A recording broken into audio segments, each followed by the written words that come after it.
Hi, I'm Mac McCarthy, and I help people with their breakups. And today I'm outside. Let me know how the sound is once you're on. The real reason you are attached to your ex. The real reason you are attached to your ex, and there could be different reasons for different people. There's not one size fits all. There's not one reason that everyone comes to the epiphany like, oh, yeah, this is the real reason.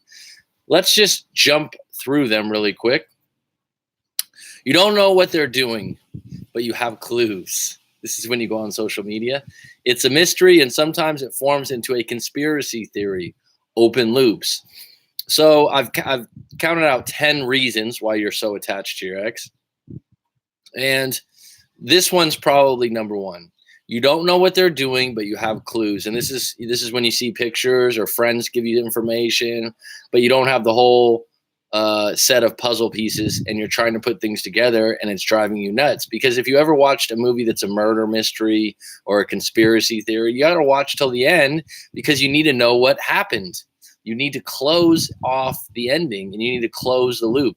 A story starts like this and it loops around, and what you get into is basically a situation where you're trying to create an ending, but you don't know what's happening. You don't have all the pieces, and this will drive you nuts, and this will course, make you more and more attached to your ex and the story of what happened with your relationship.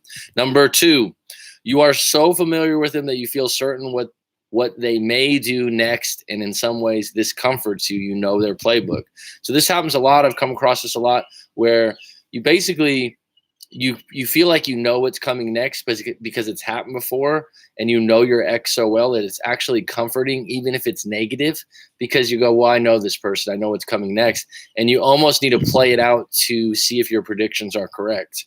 And most of the time, if they are correct, you feel validated, even if it's negative. Does that make sense? You don't have a replacement. Think about you don't have a replacement. You think about important items or things in your life. So what I mean by this is, so when you break up and you don't have a replacement right away, which most of us don't,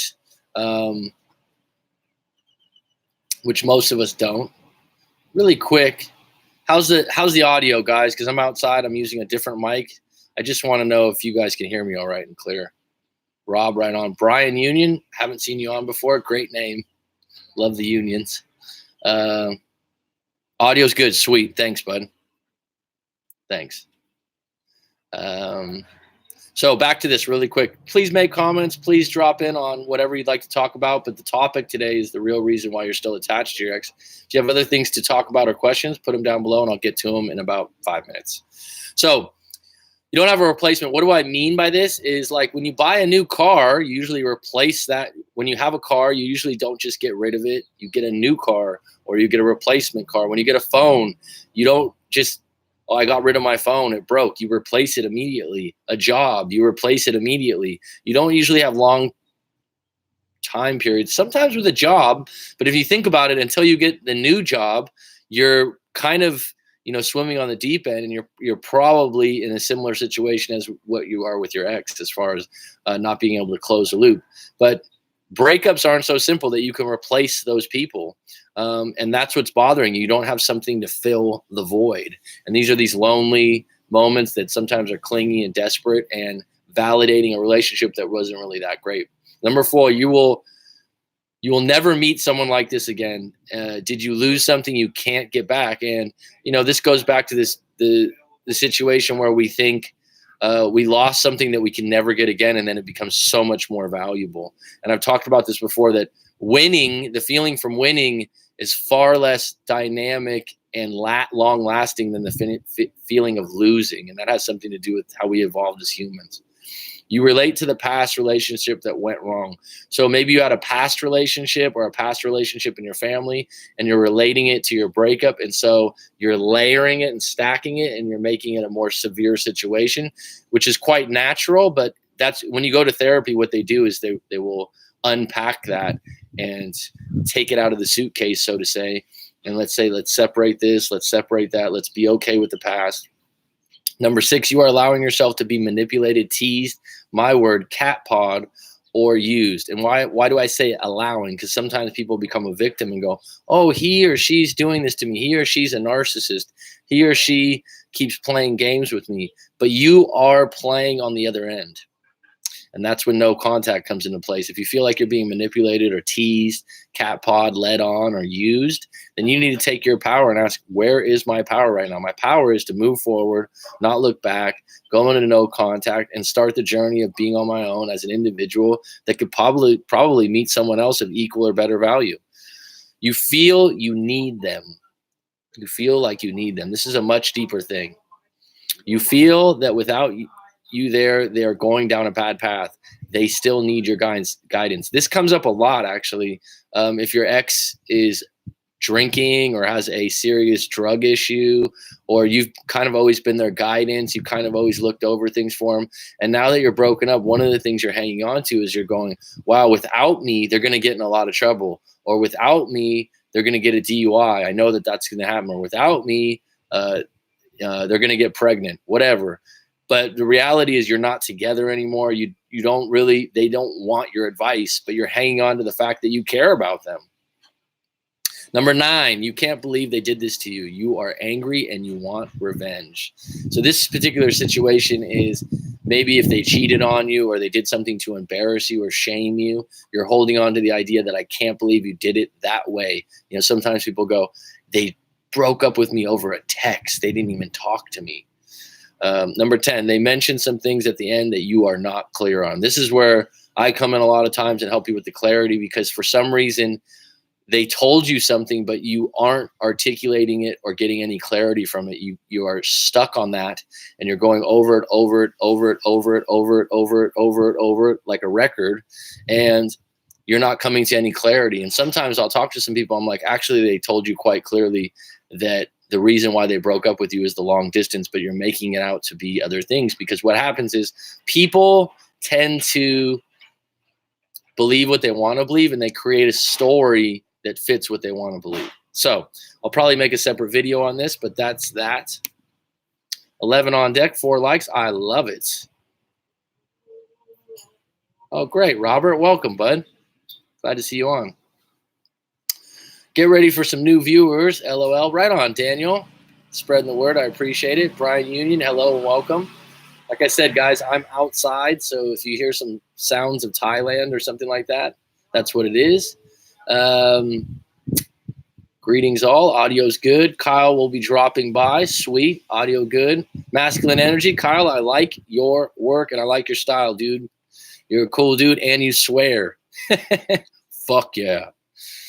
So welcome. And I've seen you. I think your channel's probably younger than mine, I think, but you got a lot more views. So you're doing some really good things, bud. I'm happy for you. Trying to get more people in discussion. Audio's good. Thanks, Masculine Energy. Nike. Is it attachment of the person or the idea of what we thought that person was going to be? Interesting question, Nike one. I would say that, man, I think that people are ever changing if they're growing, right? So the overall ideal of this, right, is that who you thought they were going to be from the beginning, if you're in a long-term relationship, like 4 years, 5 years, 6 years, is probably going to surprise you regardless, right? So, if someone gets a new job or ends university, starts a new path, they're going to change, and they're going to change in a different direction. And I'll add something else that happens quite often: a new set of friends. I hear this all the time. Oh, she got a new friend or a new neighbor. And what happens to those friends or those neighbors or those friends from work, whatever's happening in their life, gets projected onto them, and they decide, maybe I should get in a breakup. My friend's single. She's having so much fun. And you think, oh, it's the friend. But actually, it's people are impressionable, even at an older age. Brian Union, thanks, bud. This is a good topic. I think so. My ex has a replacement, and I'm stuck attached. Dylan Bryant, Tazzy Devil, nice to see you, bud. I can hear you loud and clear. Thanks for always being there, Mac. Robert, thank you, bud. I appreciate you, bud. Hey, Coach, good morning. BG, Singapore's finest. Just dropping by to say hi and drop this. Yo, yo, yo, brand new Skinner, Chi-Town's finest. Preach. Hippie chick, I haven't seen you in a long time, hun. Carolina's finest, if I'm guessing correctly.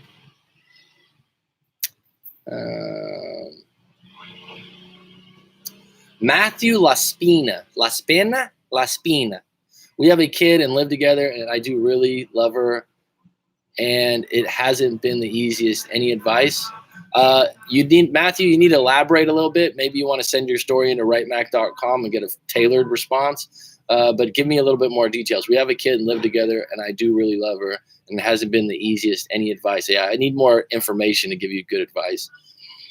Is so me right now. Number 9. Let me just review that because I have a great memory, but I don't have instant one. You can't believe they did this too. You are angry and want revenge. I'll make a separate video of this and I'll post this. Brian, that's a difficult place to be in, but you're obviously clear that you're angry and upset and the individual did something wrong to you. Whether that's valid or not valid, I'd have to know if we did a live coaching session or if you wrote your story out. Clarity, good word. It is a good word. There's a song by Atmosphere. He's a rapper and he says, "Bury me with a pocket full of clarity." It's called Love Life. Fitting, huh? Great song. Great lyrics, actually.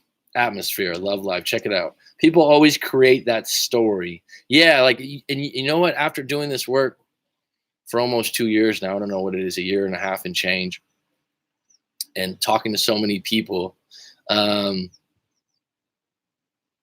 to so many different people, you could just see how people shape things and create a storyline that fits their belief and fits the outcome that they want or the outcome that suits them. And the really crazy thing is, like, I have friends that aren't someone I'm coaching or something like that, and I'll be having lunch or dinner and they'll be talking and I'll go into coach mode and I'm like, oh shit, they're creating this narrative just to fit what they want at work. And it's like, should I say something or not say something? Because when someone, and maybe you can relate to this masculine energy. I'm sorry, Kyle, I can call you Kyle, right? I don't want to call you ME. Maybe you can relate to this because you do coaching and stuff. Sometimes taking your coaching cap off when you're just hanging out with friends or family. I know you get in. I listen a lot better than I've ever listened before, more intently. And I really notice, though, when people are validating a situation with a story they just fucking created. And then when you ask a few more questions and you dig a little deeper, you're like, okay. But people have to want your help to get it, right? People always create that story. In a breakup, people want closure and trying to get it from the other party when all reality, you have to create your own closure.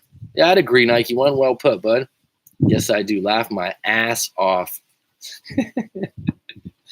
You got to be you, bud. That's why I said keep being you. You got your own style. You got your own skilo. Stick with it, man. You know, we're not going to – the thing is, whenever you do something public – and I've taught public speaking before, giving speeches, and I said, the people that really turn the needle have a portion of people that don't like them or don't like their style because they're being authentic. And so the minute you start getting some negativity sent your way, it's actually not all that bad, because the feeling of hate and the feeling of love, I don't want to say it's a thin line because that's a fucking song, but rather than just someone being neutral, that means you're pretty mediocre, right? So keep swearing, Kyle. Keep being you.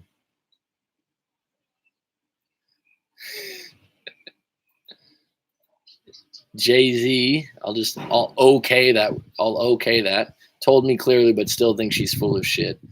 Well, that's the thing. I've come across that a lot. Someone tells you what happened. They go, you know what? I'm moving on because I want to go out with my friends more. I want to see what single life's all about, ... And you're like, no, that's not what it really is. She's lying to me. Well, I mean, do you want to sit there and try to figure it out, or you just want to take her at her word? It depends on how much you trust the individual. Because when you're trying to make that malleable, you're trying to create some kind of clay out of that situation. If you trust the individual, had a good connection, had a fairly good relationship, I mean, at the end of the day, are they being fucking honest with you, right? I'm here for masculine energy. All right, Brian, you got a little club. All right, cool. Well, then right on, be you. Thanks, masculine energy. Thanks, Kyle. Like I said, I don't want to refer to you just to masculine. You aren't the masculine energy. You still got a name to you, right?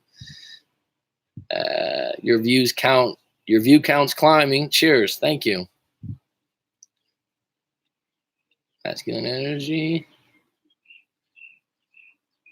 Judy Jack, good to see you again. Just lost my place here. We split and live with her parents. Okay, so that's a little bit of extra. We split and live with her parents. So you still live with her parents after breaking up? That's going to be highly difficult. One thing I'd add, and I realize because I come from an area, I grew up in the Bay Area, and I don't know if it's the most expensive in the States or not, but it's fucking expensive, right? And I understand living with your parents, and I've lived with my parents, what was that, up to 19 or something like that. But anyhow, this comes up a lot, and some people will ask me like, "Oh, I think us living with our parents, or me living at home with my parents, affected our relationship." At a certain age, your late 20s, especially your early 30s, it will affect it. If you're in a situation, you're getting back on your feet, at some point you don't want to get comfortable where you're just trying to, like, "Oh, I'm saving money and then I bought a car." I know an individual that they were living at home with their mom. They're in their mid-20s. They got a pretty good job. They make by my standards, they make damn good money. I think 80 to 90 grand or something like that a year. In the Bay Area in California, that's not as much. But he's staying at home paying no rent, right? And his girlfriend, whom I've known, let's just say a relative of mine, and basically she's saying to him like, "Let's get our own place." And he's like, "Nah, man, I got this sick car. I could buy all the clothes and stuff I want." He's not getting the message that she's not comfortable walking through the living room, going into the bedroom to hang out with her boyfriend all the time. Like, he doesn't get it. And he got comfortable, and she broke up with him. And then afterwards, he started making these different moves and stuff. And now he's gotten a raise and he makes even more money. And his mom moved out and let him take over the house. My point being is that when you're living with your parents for a long time, and on the other end, when your girlfriend or your boyfriend starts giving you hints, start listening, right? Because something's going to happen eventually. But that's a big one. When you get mid-20s, early 30s, if you need to live at home for a little while, get back on your feet, save some money, don't make it a 2, 3, 4-year thing. And if the area you live in is expensive, move to a different area, move to a different city, widen your horizons. I think we are attached more to the idea that we thought that person could have been. We meet another person, we give that time and energy, so we'll come up with the same attachment to that idea. Well, yeah, if you're running the same playbook in your head and you're attached to the same things, absolutely. And that's where you got to become a little bit more mindful and unpack when you break up and why. Nice, man. I like that you listen to rap. That's awesome. I'm from the Bay Area, dude. I grew up on it. It's part of our cloth over there. We were just talking about this yesterday. Who's your favorite hip hop artist, masculine? Or Kyle, excuse me. Currently having a hard time. Agree, Nike. EG, hang in there. Keep fucking showing up. Of course, you can call me Kyle. Thanks, bud. Mom has been to get a reason to kick me out of the house. Hey, man, I remember when I was 19, I was still living at home, which isn't a big deal by standards now to live at home at 19. And my dad just started charging me rent for my room. That took about 2 months. I went, if I'm going to pay rent for my room, my dad's so proud of that. I moved out within 2 or 3 months, moved down to San Diego and changed my life for the better. Grew up real quick. What's so funny is my first apartment, this was like 18 or 19 years ago. That's how old I am. I was living by the beach in San Diego. I'm like, you know what? I was going to get these roommates. I had a bad feeling. I had some bad intuition about the situation, and I was correct. They had like 3 puppy pit bulls. They were blazing every day. They were just, they weren't into school. They weren't into the things I was doing. I'm like, I'm not going to roommate with them. I get my own studio, $750 a month. This is 19 years ago, and I was making like $1,500. Man, those first couple months of rent, this is the thing that got me when I first started paying rent, right? I went to the store and I'm like, damn, I got to buy toilet paper. I got to buy cleaning products. You don't realize when you live with your parents or you live with family members that they usually buy those items when you're a kid, and those things aren't fun to spend your extra fucking money on. Guess I've come a long way. Mom has been to get a reason. Bro, it's so hard not to get into coaching mode. You agree? Yeah. Recently, like the last 3 or 4 months, I've had a friend too that just wanted to vent about a breakup, and then he's like, "Don't start coaching me." I'm like, "Don't start I had to tell him, I'm like, I don't want to hear about it anymore because I just can't. I can't turn off that switch. And you're running and you're a dog chasing its tail. And it's cool. I understand you don't want to listen to me or you don't want to hear me from that voice, but I don't want to listen to you either. If the really rewarding thing, and I think you'll agree, Kyle, is that like when someone comes to you, they can judge you from YouTube and your videos already and kind of get an idea. Do I like this guy or I don't like this guy or this girl if it's a different coach? And then you kind of get into it and it's like by paying a certain amount of money, you're saying like, look, I'm looking to you for some advice. I value what you've given out there. And then you can get into rapport and you can really vibe with each other. But I totally understand.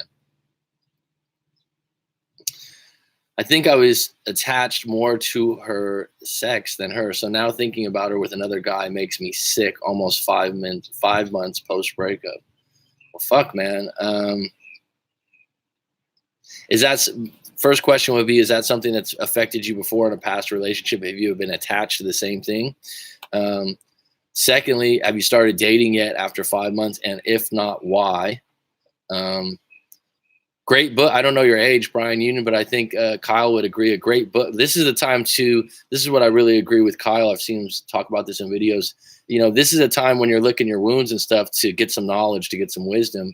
And the book, The Rational Male, falls in a really good place for a lot of guys. I think if you're between 20 and 40 years old, I mean, anyone can read it, but you need to start spinning some plates and go on bad dates is what I call it, because what happens is you're going into dates with the expectation of finding a new girlfriend or replacing your ex, right?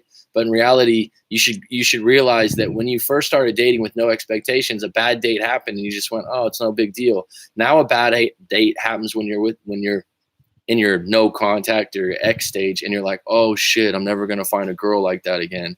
You start comparing, you start going through this when the reality is you're just sifting through the rocks trying to look for a piece of gold on the river. So keep dating, go on bad dates, put yourself out there a little bit. If you're 5 months in, maybe you got a deeper story than that, Brian. You want to send it to me, I'll check it out. Each day that passes, she wants me more out. But good thing I had a plan by buying myself a ticket to New Mexico. Well, fucking enjoy New Mexico. It looks like a cool place. I wish you could send some pictures. Old Mexico. Just lost my place here. It's weird being outside. I got this great view in front of me. You guys can't see, and you just got a big wall behind me.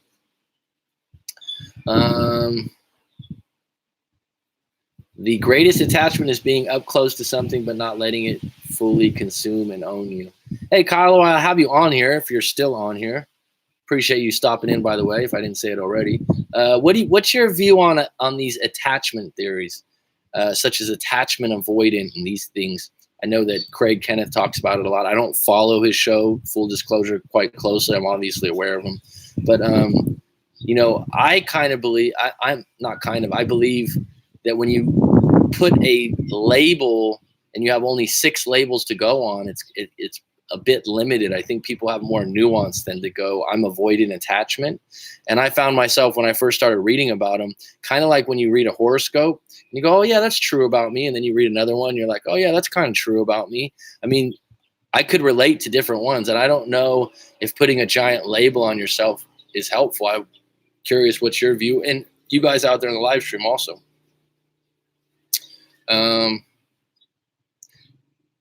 The problem is that the time of the ride is till September 1st. We'll start looking at what you're going to do. True honesty.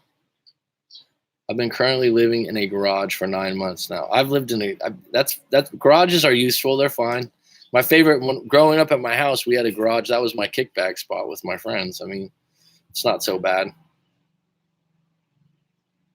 That'll grow you into stoke and appreciate when you do get your own place. Air conditioned at least. Shit, I'm about to start sweating here. Can't stand to live any minute longer. I'm sick to listen to my mom rambling on and kicking me out. Well, then fucking do something about it, bud. I'm not being insensitive, but where's your power out? Start saving your money. Start making some moves. And if the area you live in you don't like, you you usually can't snap your fingers and make shit happen. But if you put together kind of like some kind of a structured plan in place and go, all right, in 6 months, if I save this much money, I can move to this place, or in 3 months, I can get this place. Then you don't even need to get your own place. I mean, you live in San Diego, EG, I think. So you can get into a roommate system really quick. And when you're young in your early 20s and mid 20s, if you got a good set of roommates, it's fucking fun, man. It's a lot of fun. I had 2 roommates. We were all single. We were all in our early 20s. A couple of them were, they were early 20s. We had a great time. Now, if you have a bad roommate, your roommate's problems become your problems. So it's like your 5 best friends, you become the average of them, or the 5 people you hang out with the most. Your roommates you hang out with all the time, so fucking choose wisely. But it can be a really good situation. I have a friend I just talked to recently, and she's in her late 30s. She's got to be 39 now. Highly successful. She does consulting. And they've had roommates for 10 years. And I think they just moved houses, bought a new house, and the roommates moved with them. So now I got myself a little vent because inside the heat was a heat wave. Improvise. Yep, someone I know loves with his mom, bought his son a car. Now he's resentful because his son is not kissing his ass. Okay. In love with the idea of love, bro. In love with the idea of love, bro. Okay. Live's new phone, not used to keypad. Wu-Tang? Wu-Tang's your favorite? East Coast. Yes, The Rational Male is a must-read, Rob. I agree. 32, I've been dating, but I'm still at the comparing stage. I'd definitely read, and sometimes, Kyle, maybe if you're still on, if you relate to this, I mean, sometimes I can make suggestions to you, but that's one that you can immediately do and listen to. The audiobook's excellent. That would be great. At 32 years old right now, and you're in a comparing stage, get the fuck on to Rational Male. And if you're one of these people that believes in soulmates or one-itis, as he calls it, maybe it'll twist your thinking. When you read something like The Rational Male, I'm not saying it's 100% true. Pick the cherries you want out of the bunch. I don't know. It's like someone will be like, oh, do you agree with? I'm like, I don't know. I agree. If I really like something, I still probably disagree 20% with some stuff because I always got a fucking opinion. I'm not a sheep. So, I would say 70 to 80%, but I like where the guy comes from because he's not being politically correct and he's speaking how most men think. That's what I like about The Rational Male. And he's giving sound examples. So that's a book I would highly recommend, Mr. Brian Union. Mac, I like that you don't use clickbait titles to lure vulnerable people. So many coaches do the whole get your ex back fast gimmick, and that's pretty pathetic. I don't know, to be honest, G Money. I've in the beginning of this, what I did, and I've told you this before, and I've told other people, my focus was to take individual stories and help individuals out, and I did it for free a lot in the beginning to gain experience and help people out. And I thought, worst case scenario, I help one individual, and then if the content carries out, that's a bonus. And so this is where it's played out, and that's why I haven't done a lot of that. But full disclosure, I have had someone redo the titles and do SEO and do some of those things. So I think some of the titles can appear that way. But I mean, in building your channel and doing those kinds of things, I understand where people are coming from. But thanks for the compliment, because I didn't put a lot of time into that. I would just basically write about the individual story at the time. And now it's evolved to these live streams, which I really enjoy.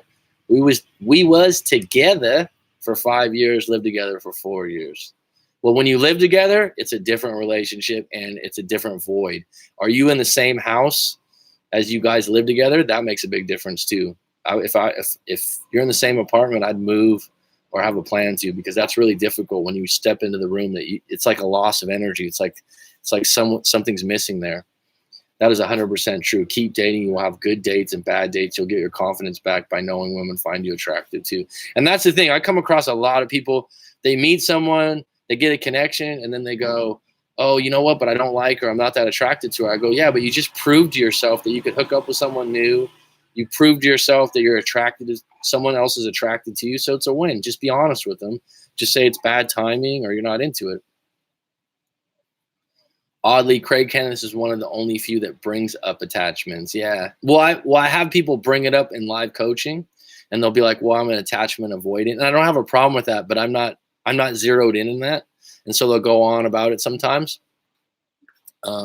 which is, like I said, it's fine. For me, I come across that and I'm like, well, let's unpack who you are as an individual, because everyone, I got a prop today. Everyone is a fingerprint. Okay. Milton Erickson, the great Milton Erickson, who's one of my mentors from afar. I love what he did with the psychology industry and hypnotherapy. He says that every individual is a fingerprint, and that I go on that. And so when you say like, oh, this person's avoidant attachment, or this point, shit, that's pretty loud. This person's depressed. You're putting a label and an umbrella over that individual, and then they go, that's just who I am. I don't want you to identify with that. I want you to unpack it, find out why you're feeling that way, and realize that you're not that. You just have some characteristics that fall under that. Does that make sense? Okay, so here's your take, Mr. Kyle. Yeah, the attachment style stuff is interesting to read, but applying it to real situations, it sounds exactly that, too limited. Fuck yeah, we're on the same page, bro. That's what I think. And if someone mentions it, I'm just like, why do you want to limit yourself? Well, you have to realize about that, there's a psychologist or someone out there that did some research. They didn't do research on the world.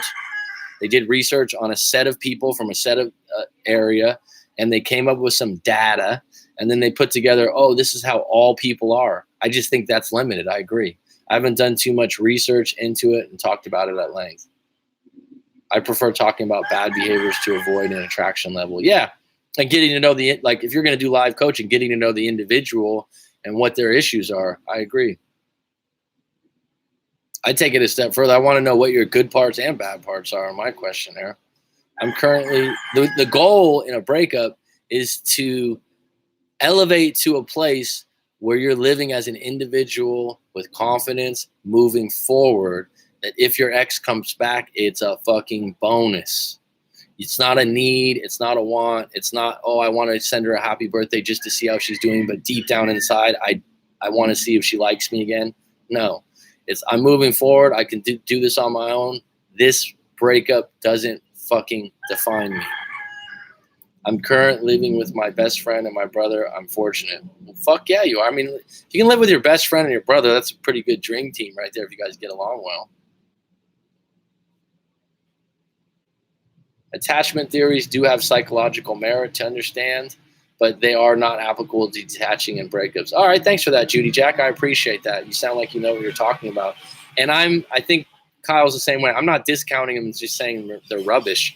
I would agree. In a breakup situation, that might be a separate thing, and the idea that it's a bit limited sometimes. Sometimes someone writes a book and they come up with some kind of theory and everyone goes, oh, yeah, that's true, and they don't question it enough and how it's applicable to the situation. Exactly what I was thinking. Yes, still in the apartment, Brian. So if it's the same apartment, that's one thing that I would look at is and I know you can't do it right away. I would look at moving somewhere new. Maybe that's 6 months or that's a year, but I wouldn't stay in there for a long period of time because there's a haze in that apartment probably of, a whiff of what it used to be with her.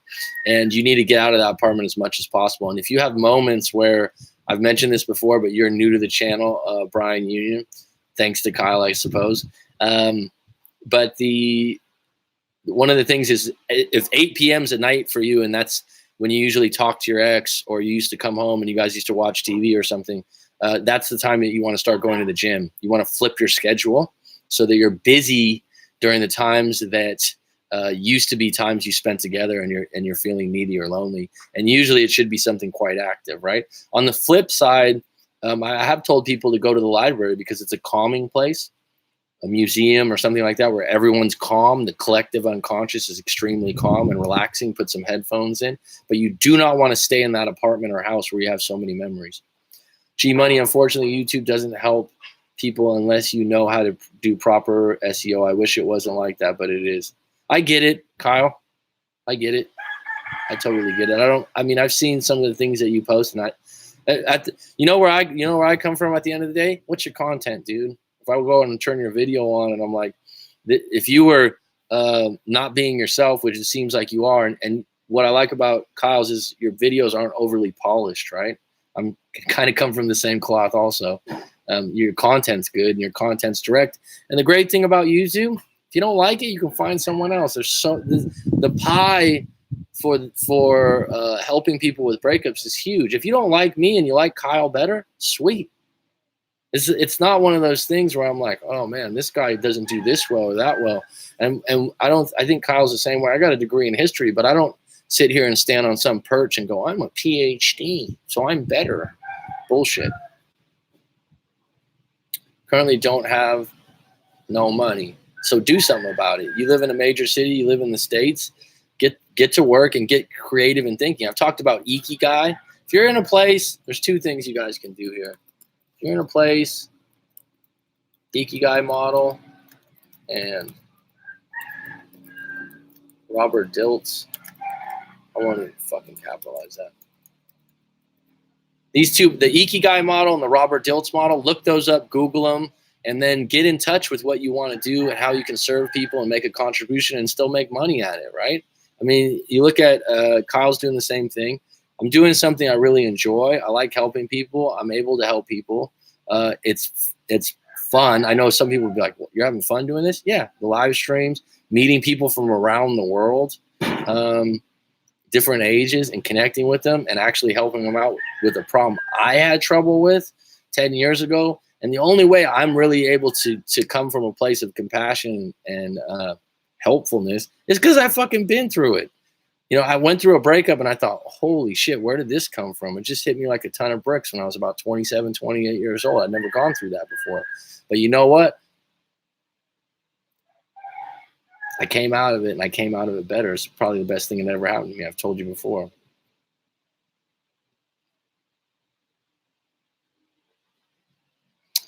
No offense taken. My major problem is that I don't have a diploma, and due to that, I'm not able to get a job. Really? Well, you got to broaden your horizons, man, because I think in 2019, there's a lot of people out there that can get jobs without a diploma. Shit, my niece right now works at a nice Italian restaurant. She makes almost $200 in tips. I maybe that's not a career, but the amount of money she's making for what she's doing, and she doesn't have a college degree, those kind of jobs. And when she was first starting to do it, I forgot what she was doing prior to that. And I'm like, look, you like to help people, you're into hospitality and things like that, go to a really nice restaurant, go to the top level. It's the same job if you worked at McDonald's. It's the same job if you worked at a small cafe that the breakfast was $5 or Denny's. So go to the top place where you can make the most money and do the same work, right? It's like when I was in sales, the highest level of sales is probably real estate. It's the same job. Sales is the same job, you know? Data. I agree, Mac. I work with data every single day. Glad you're not mad, Mr. Maskin. Okay. Sorry, guys. Attachment sucks when they move on. Gil Gates, I haven't seen you for a while, my friend. I believe you've sent in a story before, if I'm correct. Double G. 100% true. It's a bonus. That's the way you got to look at it. I think you agree. I've seen some of the stuff that you posted, and I think we're in alignment on that. I mean, when you really look at it, that's when someone comes back to you and you're in the driver's seat and you're like, yeah, 3 or 4 months ago, I would have been all over this chance. But right now, I needed a little bit of time to think, let me get back to you. That's a great position to be in because your life's going not so well, but pretty damn good. And you've made yourself realize, you know what? I don't need this relationship. It was a good one. And then after unpacking what happened, actually, I don't know if I feel very guilty because I was being who I was when I was in that moment. And this breakup made me realize I got other shit to do. I got other shit to get going. Yo, Mac, ask me for tips on relationships. I'll help you out. All right, help the community out, R15. I don't know if I want relationship advice from someone that goes by Rockhead. I'm joking. G Money, check out the channel. We all talk there as well. Okay. I'm going to sell. That's fine. Check out Masculine Energy. Good channel. I've seen it. Cool. I'm going to sell some of my stuff to be able to buy some food while I'm over there. Okay. That's an option. That's called resourceful. Word. It's great. There's a whole community of coaches. helping people out. I just pretty much only trust Mac at this point. You can tell he's not in it for the clout, being a view chaser. Well, thanks, G Money. I really appreciate that. And you've been on the ride for a while. Loyalty's appreciated. Or to get myself prepared for the ride. Every coach has something unique to offer. Mac just fits me because he does so many topics other than the breakup. Who wants to obsess about their breakups all the time? Yeah, I try to switch it up a little bit.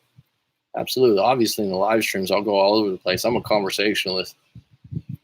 I can have a conversation with just about anyone. And if I can, it's not usually lack of trying. Jesus, $200 tips a day. That's not, dude, in California, I mean, some of the restaurants, yeah. And here's the kicker on that, Rob, IS. I think the schedule is like 5 p.m. to 10 or 4:30 to 9. Shit, man. When I was 18, 19, I was working 1 to 10 in retail stores, man. Sounds like you have some serious limiting belief. You can literally do whatever you want. You have the internet in your hands. Make it your main focus to make money. Yeah, the thing is your subconscious needs to switch in thinking, because there's never been a time in history where there's been more available to more people, and it can be overwhelming, I think, Kyle. But I think if you can switch your subconscious, and the Ikigai and the Robert Dilts model, I mean, I'm not getting anything by suggesting that. I just think that's a good place to start.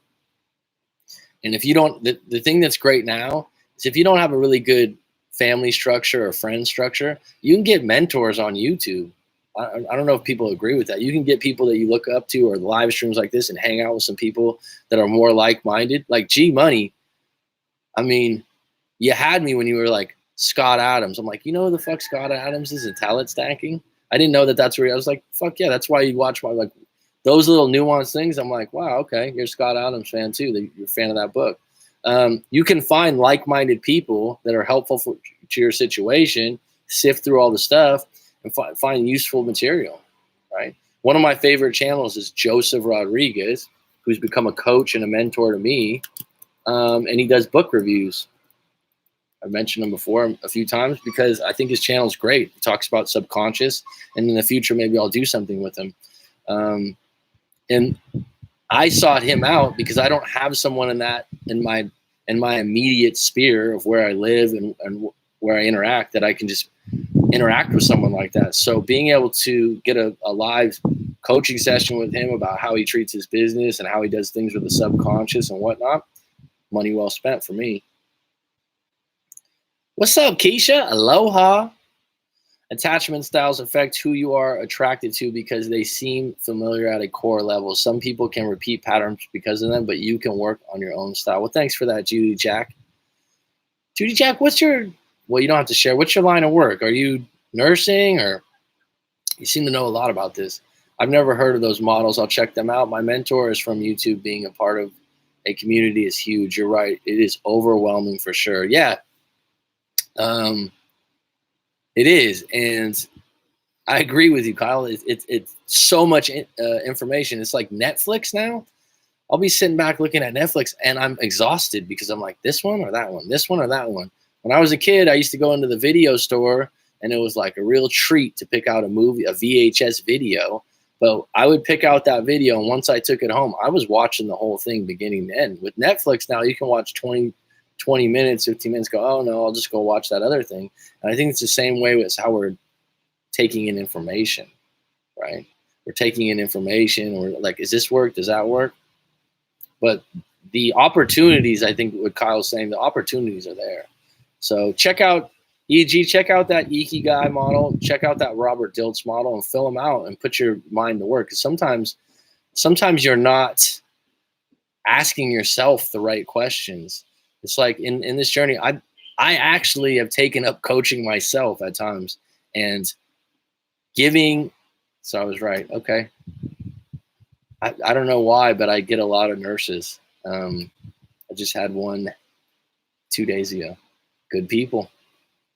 Good people. When you can make money and make a contribution to society, that's outstanding. That's significance, right? And I think that's what a lot of people are lacking now is a lot of people that are depressed or sad or upset. You might have a good job, you might have this, but are you significant to your community? Are you contributing in some way? And that's why when people are depressed or they're really down, now at the end of a coaching, I'll say, hey, you should really consider doing some charity work. And I don't care what it is. That's another thing, Kyle, that you can find 100 different things for charity. I'm not going to tell you what to do, but to do a charitable act when you're down and out. The problem when you're severely depressed or you're really sad is that you're focused on you. You're focused on what you're not getting and what you don't have and how someone's done you wrong. And you get obsessed. And the obsession continues and continues and continues. And then when you reach out and you do some charity work, you realize, let me just put myself to the side for a moment. And what happened is someone did you wrong. Someone didn't appreciate you. Your ex is gone, whatnot. But the reality is when you go do charity, you're never going to regret that.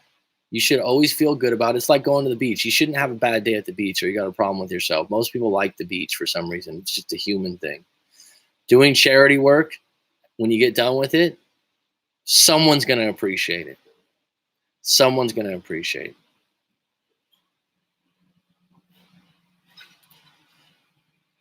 That Logic said in 44 bars, making a difference in society. Check that song out if you haven't. I will, my friend. Cool. Thanks for that. Making a difference in society is huge, man. I've done charity work. I've worked as a teacher for years in the teacher currency, I call it. You know, when someone comes up and says your class was good, or someone in the live coaching says you really helped me out and sends me an email later on. You know, I charge money for coaching and I make money from this and whatnot, but that goes a long way. It's highly, highly appreciated. I think that you guys or you women that are in the nursing industry, it's beyond what you make, right? It's the connections you make and the people that you help. So, I mean, that sounds cliche in some ways, but it's not. It's how humans evolved. Attachment styles are legit, but it doesn't have to determine your relationships at all. Like if you're abandoned as a child, that will likely affect your future relationships. Absolutely. Yes, I'm a nurse too. Interesting you said that. It's funny. There's a lot. Nurses are usually very nice. Got to start picking up chicks at the hospital. Yeah, G Money, just go hang out at the emergency room and cut yourself or something on the elbow. When I say cut yourself, just a slight one. Get some nurse to help you. I'm joking. It's one of those things like, oh my God. But where would you meet nurses? Now, this is really interesting because Kyle probably knows this. I think this is a book that's on his recommendations for his website, Models by Mark Manson, which is a classic. There's nothing groundbreaking about the book. It's quite simple information if you ask me, but it's well written. But one of the things about dating, if anyone's out there dating, is demographics. Is how are you meeting women? How are you meeting the opposite sex? And a lot of people are using dating apps, and that's just fine, but it's not for everyone.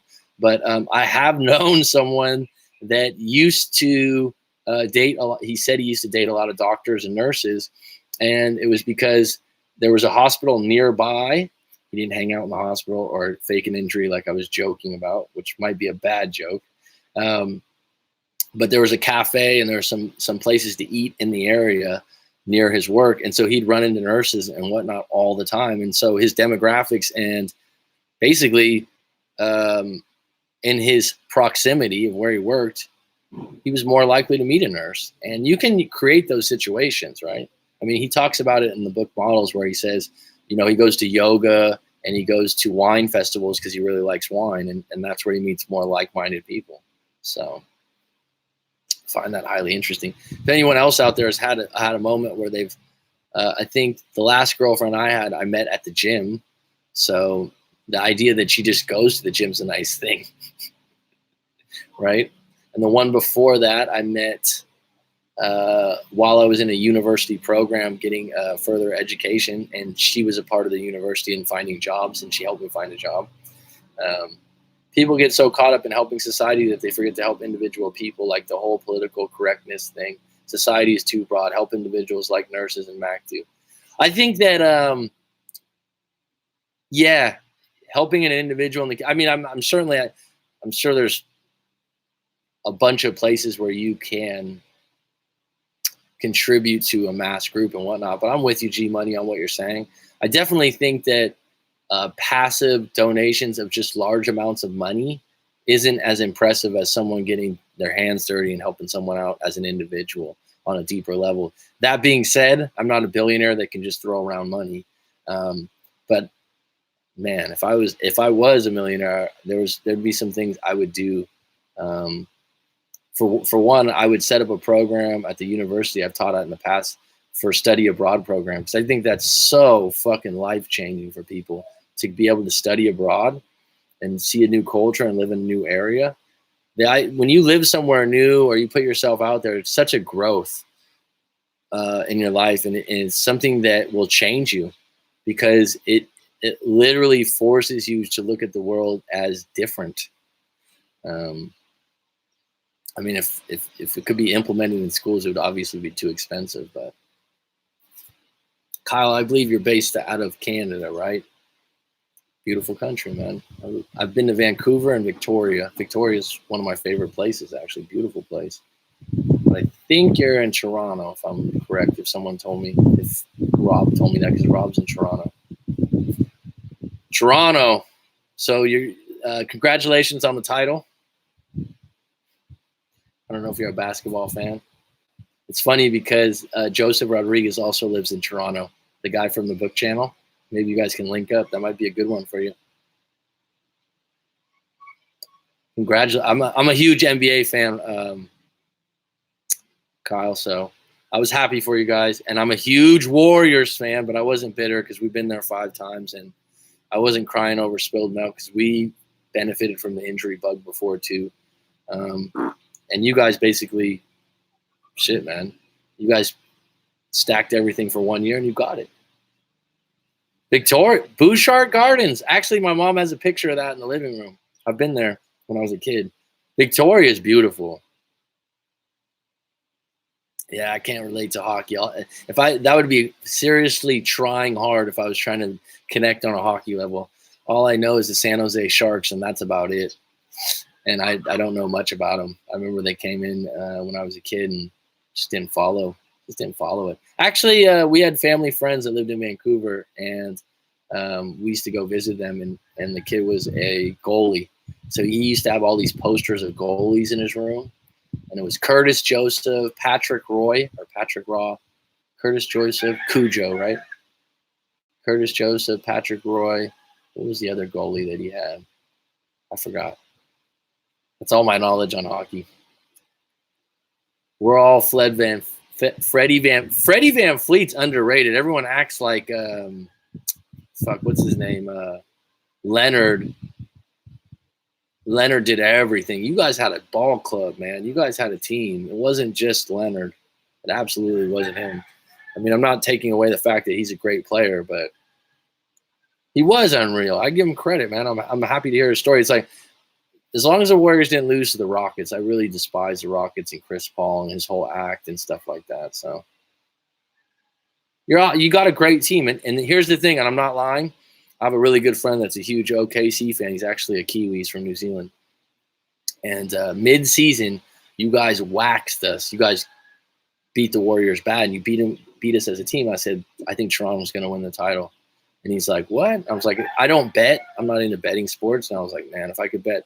Because your team was so deep and well-rounded before you got Gasol, the Spaniard. So, sorry, guys, that everyone that comes here once you get into basketball. But I'm happy for you. Like I said, it's ironic. Joseph Rodriguez, who I mentioned, lives in Toronto.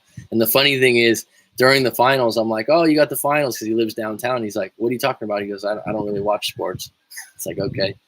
It's the finals for the Raptors, who I've never been before.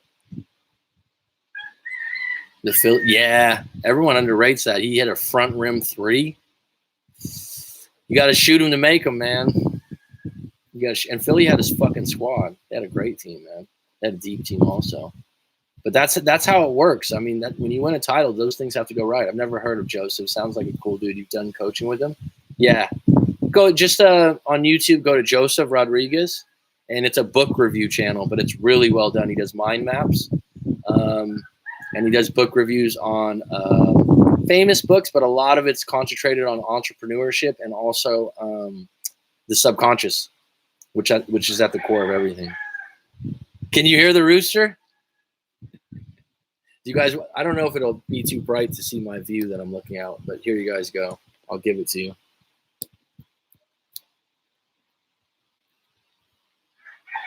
There you go. That's what I'm looking over.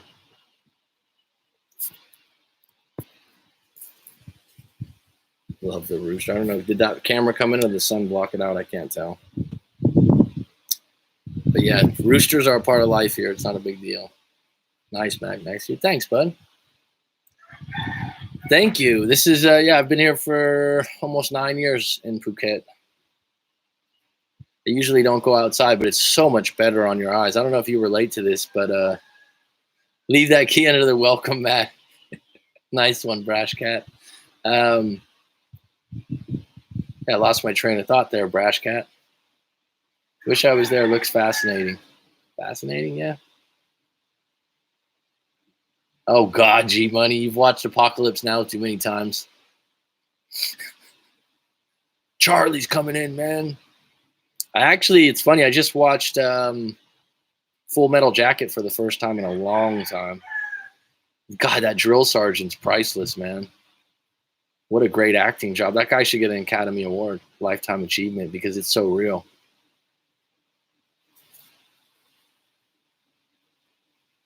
There's a lot of Canadians that spend time over here, actually, for the winters.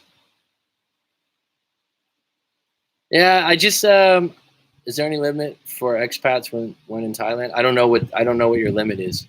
I don't know what you mean. I don't know what you mean by limit. Do you mean visa? Full Metal Jacket? Full Metal Jacket is fucking excellent, man. The Thin Red Line's good. My father was in the Marines, and I've said this before, and he went to Vietnam. So Full Metal Jacket, he always looks at movies and is like, oh, this is fake. Just like if you've ever been around a cop and a murder mystery or something comes up and the cop's like, this is so stupid. He's like, that was part of the 2 Live Crew song, too, if you have that knowledge. Remember the 2 Live Crew song? Yeah, visas. You get a 1 month on arrival, I believe, for Canadians and Americans. You probably have to just Google it really quick. And then you can apply for a 3-month tourist visa, I think, at your local Thai embassy. Mac, I'm going for coffee with the girl from the Thai restaurant. Laugh out. We have a lot in common. Only expectation is to have fun. Fucking outstanding. Have a good time. Do your thing. Have a good conversation. Ask good questions. Let her talk a little bit. But just have a good time. Be yourself. I can see that, Judy Jack. Seeing it a second time, I'm older now and I look at it in a different way. Yeah, there's some disturbing parts to it. I don't know if you want to answer this, and you don't have to. Okay. What is your biggest struggle with coaching people? Oh my God, I can't believe you asked me that. Jesus Christ. No, it's just let me think about this for a minute. That's one of the good things about having a view in front of you. It's really good for perspective and thinking. There's probably some study on that, but it helps you think a little deeper. What is your biggest struggle with coaching people? I'm not coming up with one. I'm in a crazy way. I really enjoy it, and I've told people that before when I'm talking to them. I'm like, I really enjoy it in a sick way doing this. Actually, that is one of my problems. Okay, is that I enjoy the conversation and getting to know the individual so much and talking that if they've signed up for an hour, we might go 2 hours. We might go 2.5. And they get sometimes people will be like, oh, you're going to charge me more? Do I have to pay you more or this or that? Sometimes it's depending if I don't have someone behind them. So I don't have that boundary up. And I think it's a good thing. But sometimes we have such a good connection afterwards. Sometimes people a lot of times will go, you're like talking to an old friend, which I take as a compliment. And I take as something good. But developing that line in between coaching and friendship sometimes, because you get, I don't want to use the word attached, but you get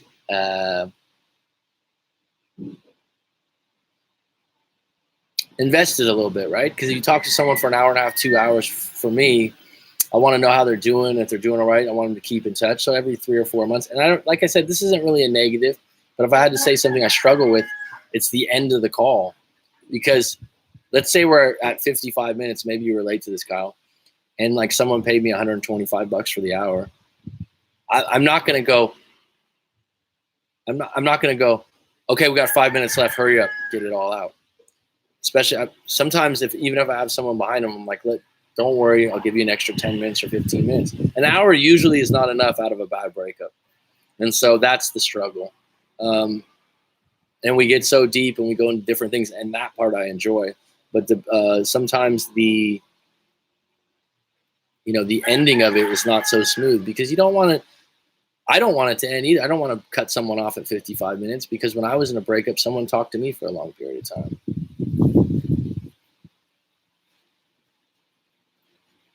Okay, so you're on the same boat. We're kindred spirits, bud.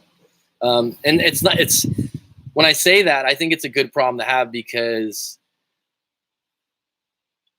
people know that I really am genuine when I'm helping you. I'm intently listening, and that's why I remember so much. I'll remember everything. And what I've developed, I don't know if you do this, Kyle, but like a day or 2 days later, maybe this comes up for you too.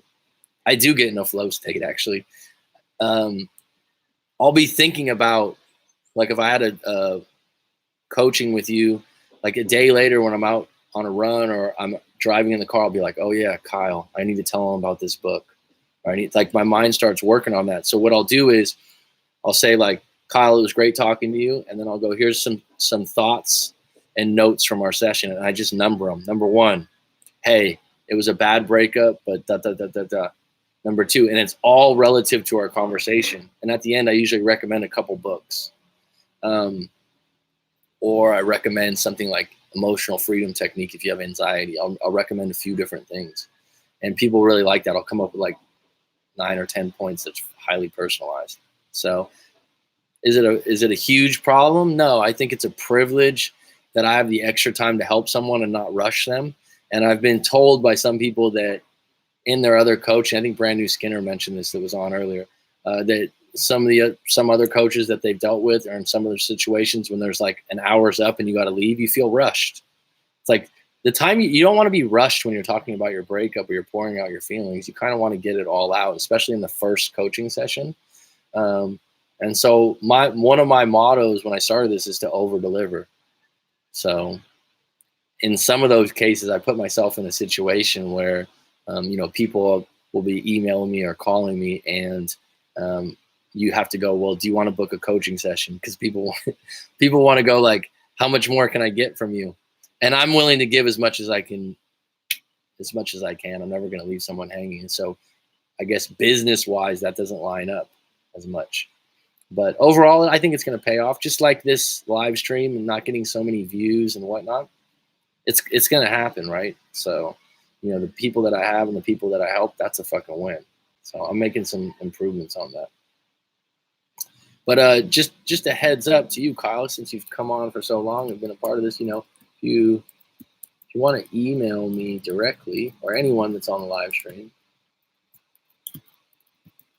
maybe in the future we'll do something together if you want to, Kyle. Or we can have a live chat, just me and you, coordinate that. And G Money, you always got the email. I'm always here for you. Same with you, Daniel. Yeah, I think it'd be good because it seems like we're in the same frame. Seems like we had a lot of commonalities. This is how it was with other coaches. It feels like they're biding time. That's what Brand New Skinner told me. I don't know. I'm not going to say all the coaches are like that, but because I don't know. I would just be guessing and assuming. But I've been told from other people that they feel rushed and it feels less personable. And to me, what I do is I just put myself in your shoes, paying that money and being in that position. If someone gave me an extra 30 minutes, it'd be golden. And I've had, like I said, so. All right, Kyle, email me. We'll try to coordinate something. Maybe we'll just get a live chat on Calendly or something through FaceTime or something. Passion could be. Yeah, fuck no. I never cut off the call. Sometimes I don't even notice it's gone on past an hour. That's flow state, dude. That's when you're doing something you really like to do. And me as a teacher, I talked about this before. I was talking to some lady that was my client that was that was a teacher also, and she's like, "Oh, people don't lesson plan well enough." And I'm like, honestly, I'm not a great lesson planner, but I improvise very well, and I can lecture in a class for 2-3 hours and lose track. So it's the same way in the live streams, right? This is fun. I enjoy talking on these live streams and getting into other topics and stuff like that. Passion could be as in what they do for a living, such as career, or what they like to do as a hobby. What she is passionate about, targeting that part of. I'm sorry, I'm not following what this is about. Daniel, how do you identify her passion? I know her passion. I would have to ask questions I have about her passion, and bam, she's attracted. I haven't heard of that method to ask about attraction, but asking questions, being involved. One way of always showing someone that you're listening is repeating the words that they use back. So if they use the word fantastic and you go, wow, it's fantastic. It sounds like it would be annoying, but it actually is. It's a form of NLP that they talk about. But repeating people's words back to them, because people love their own words, is one way of conveying that you're listening really well. And it also helps you stay on track. I haven't even complimented her looks like every other guy. No, if a woman's really good looking and you call her beautiful, I mean, if she senses it's you just come off like another guy like that, that's not what she's looking for. In the past, women that I've dated or I've been with that are like that, they actually are attracted to the guy that's a bit mysterious and isn't a total asshole. Some are, but definitely isn't a guy that's going to be fawning over them because they're so beautiful. Guys like that, oh my God, there's so many of those. I imagine having a client that just only wants a quick fix to their problem and wants to blame you when you can't give them. That would be bad. Well, knock on wood, I haven't had that happen. I think it helps when you have so many YouTube videos and people can judge you up front. And the fact that you're charging a large amount makes people realize, are you committed to listening to what I have to say and the methods I'm using? Because that if it was free, then people would be able to be blameful. And funny thing is, when people go out of their way to try to get me to do something for free, or they're very desperate, they usually aren't invested that much. They're just looking for the quick fix. The people that pay the money, and I send some questions and I've interacted with them, the money for them is the commitment, and then they're all in. But I also talk about, at the end, I always ask, is this useful or helpful? I'm not trying to get your ex back for you. Is this useful and helpful for you moving forward? If someone ever says no, I'd be more than happy to give them their money back based on that. If we spent that, I've never had that happen, but my goal is to be useful and helpful. And I make that pretty clear. I'm like, I say that on my website. I think that if you're looking for someone to get your ex back, it's not me. What I want to do is get you back on deck in a situation that if your ex came back, you would be attractive to them again. That's how it was with other coaches. It feels like, okay, I definitely get in a flow state. Passion could be as in what they do for a living, such as career, or what they like to do as a hobby, or what they're passionate about, targeting that part in her is what attracts her. Okay, I haven't read that or seen that before, but it makes sense. Okay.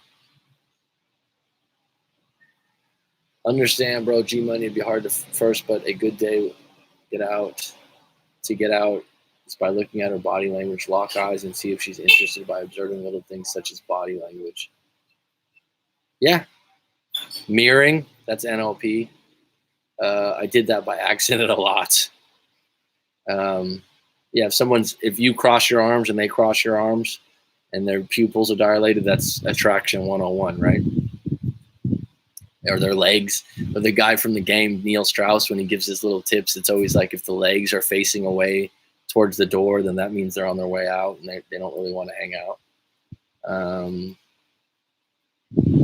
Never overstate the obvious that shit happens on maybe instant all the time. Well, be able to improvise too. When I've been on dates and you're at your best, you don't want to just go in with some kind of game plan overall. Then it'll be a little too rigid. Something comes up. I remember I was in a situation the girl ended up being my girlfriend. She's a good-looking girl. And she was a little standoffish in some ways. She's very conservative. And she had an ex-boyfriend prior to, and she mentioned some things about him. And one thing I will do, could be one thing, I don't know if you, yeah, I agree with that, Kyle. Beautiful girls know they're beautiful. They're not attracted to someone telling them they're beautiful. One thing that, just lost my train of thought there. Overstating the obvious. Where was I at with that? Okay, so in this particular date, I always remember this. It was like our first or second quote unquote date, and I don't even, we went out, we were eating, and she's like, "Do you want to see a picture of my ex-boyfriend?" And she pulls out like a license of him, and I'm like, "No, not really." Why? I'm like, and she's kind of caught off guard, and then she was just shit testing some of the things, right? And then she mentioned a couple of things about her ex-boyfriend. I was like, oh wow, that sounds like that was tough. But what I meant to say, I'm sorry, and I got caught up. If you're going out with someone and they start mentioning their ex, don't shit on the ex. Don't go, oh yeah, he seems like a real asshole. Just be very neutral about that, because you do not know that guy, and she still probably has some kind of feelings or care about him. So just be very neutral, redirect the conversation into something else. I remember that happened with that girl, and that eventually became my girlfriend. It wasn't a big problem, but I remember she always respected the fact that I wouldn't get into a thing where I'm going to put down some guy or bury him and I don't even know him. I'd be extremely neutral about it, and then I would redirect the conversation from that. Hey Mac, you got a new room? You got me and masculine energy on here. You've hit the big time. Well, I hope so. It's all how you measure it, right? Healing Art. I talked about this in another video. Everyone measures things at different levels, right? I just had someone, you only have this many views, so you must not be that good. It's like, okay. Beautiful girls know they are beautiful. Getting through to a hot girl is getting to know her. What does she like? Ask her about her interests. I would add to that, challenge her. Use the push and pull. Don't be available all the time, because she's used to people being available all the time. The one thing a beautiful woman's really or anyone that's highly attractive, and I wouldn't even say that they're just beautiful, because there's women out there that maybe on the surface aren't quite that beautiful, but attract men. If it's the pheromones, maybe it's the soap, Kyle. I don't know, but they're highly attractive people. And they get that attention all the time. So they really enjoy a challenge. And if you can provide that, I think that's big. Do you use that soap yourself? Just out of curiosity. It looks cool. I mean, I've seen it on a couple other shows. Who's that guy? George something? He sponsors it, and he seems like a pretty cool dude. Okay. That wasn't like a shot at the soap. I was just only the bond. Okay. I'll check it out, man. It's always good to smell good.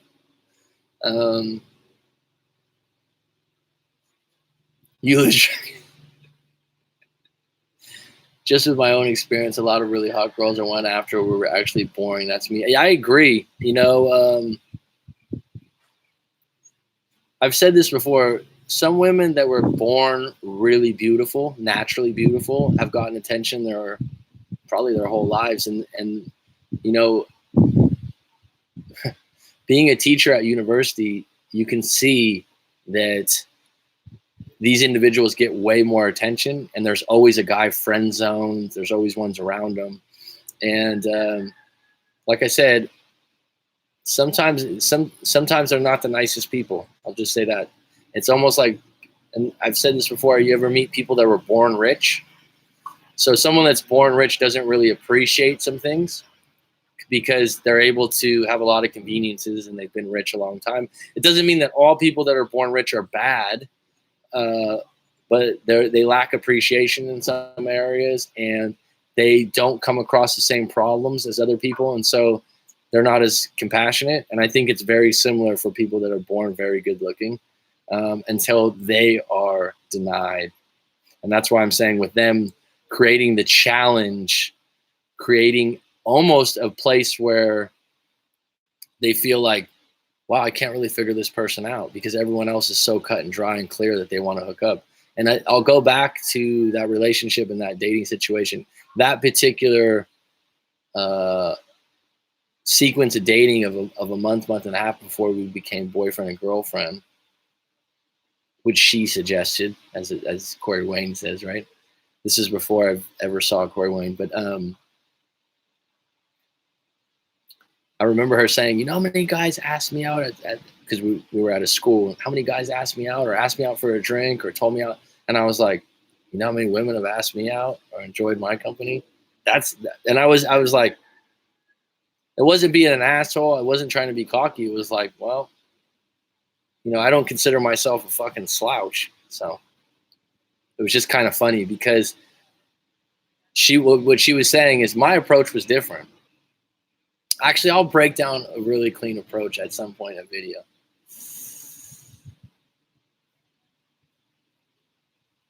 Judy, it's not just that beautiful girls on social media let the validation completely inflate their ego, and I reckon it ends up making their lives shout. Well, I mean, social media beauty is a whole nother fucking, a whole nother bucket, a whole nother can of worms, because you know the idea that you're beautiful on that with all the apps that you can make your face different. Come on, what is that, right? Let me see you in the daylight. Validation, attention, Rob. Also, I don't blame attractive women for using their beauty, but one day those good looks go away. That's absolutely true, but they can go away. They can last, I guess. Do they make the soap? At the end of the day, right?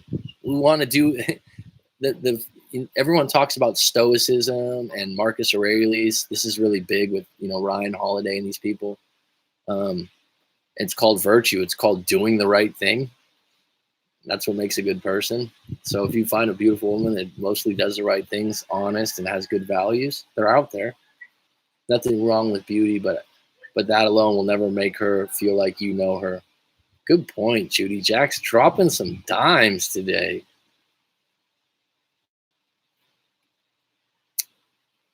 Always with the facts.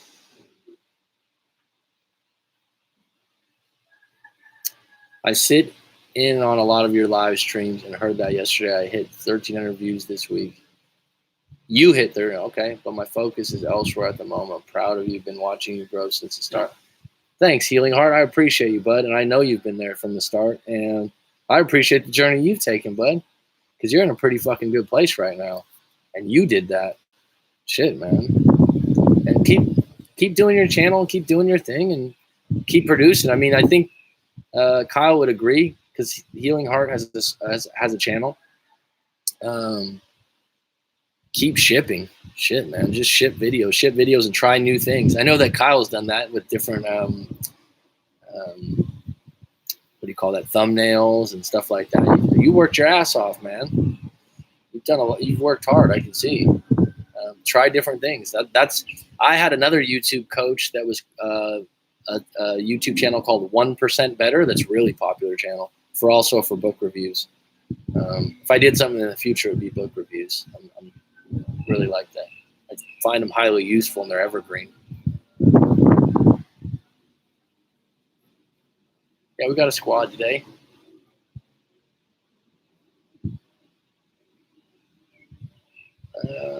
Sorry, I lost my train of thought here. Eventually, there's always a moment when they are denied. You're talking about good-looking women. I think everyone has what I call the hero's journey. If you've read Joseph Campbell, everyone has a moment where you're going to come up with some controversy. You're going to come up with a moment where you need to make some decisions and you make some moves and you're going to get tested. And that's beautiful women too. And the unfortunate thing is sometimes it comes to them later on because, you know, they're spoon-fed with a lot of different things. But it'll hit them whenever a crisis does hit you, whether that's a breakup, whether that's a death in your family, whether that's losing a really good friend, you're going to have to deal with it. And each time you deal with those problems, you get better at handling stress and anxiety and problems and kind of sorting things out.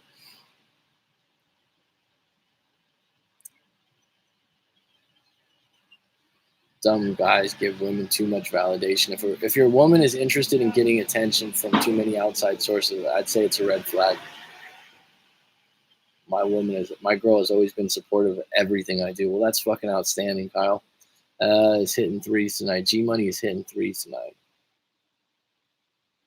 Who's the greatest 3-point shooter in the league right now? Congrats, Healing Heart. Money up.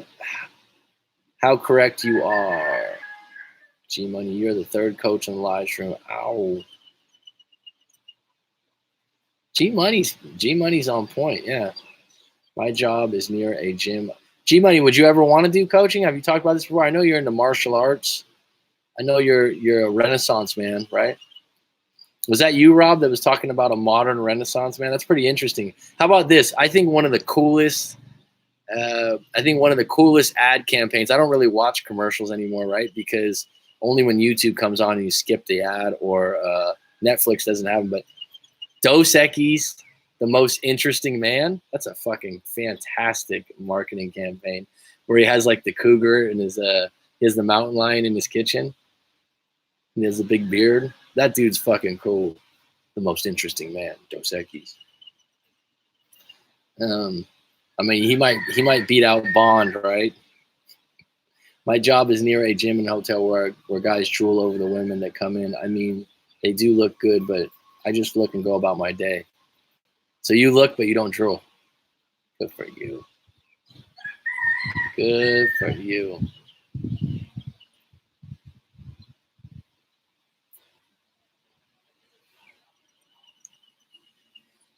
And Judy, she's squad too. Thanks, Kyle. You helped me a lot too. Sweet, man. This is a groundbreaking stream. Thanks, Rob, for putting this together. You're a connector. Have you ever read the book The Tipping Point by Malcolm Gladwell? I know you're a reader. I think they call you a connector or a raven. Not just the boys. Money's hitting hole-in-ones tonight. Learning from the best. Mac and cheese. Hell yeah. Mac struggles make you stronger. They do. They do. Like I said, a couple live streams ago, what's the best thing that ever happened to you? And sometimes when you ask yourself questions like that, the answer changes, right? Because of where you're at in life. And I was like, actually, it is my breakup. That's why I'm attached to helping people out in a breakup, because I think it can be a fucking turning point in your life. Because you're not going to change your habits until there's a crisis, until there's something that drops you to ground zero, crashes the computer, and you got to reboot the whole fucking thing. And when you're rebooting it, you're like, oh, I want to add some of this to it. I want to add that to it. I want to add this software. Because when everything's comfortable, not great, when everything's mediocre, you're not going to change things. That's not how we were built. Mac Attack, Mac Truck. I've heard Mac Attack many times. Mac Truck, Big Mac. You want to hear something funny? There was a guy, when I was in college and I was working retail at a major department store, a really expensive one. I don't know if it's good to name the store. But we had a lot of people we worked with, like a big floor. So you worked with like 30 coworkers and came across them. And so, of course, I was there for a long time. So, you know, it's one of those things when someone new comes in, everyone's kind of standoffish. Not an asshole, but you kind of joke with them. They're not part of the group yet, you know. And this one guy was really going out of his way, and he's like, it's like, hey, man, your name's Mac? He's like, is that short for something? I'm like, yeah, Macalino. And he's like, oh, you're Italian. Fucking great, man. I love Italians.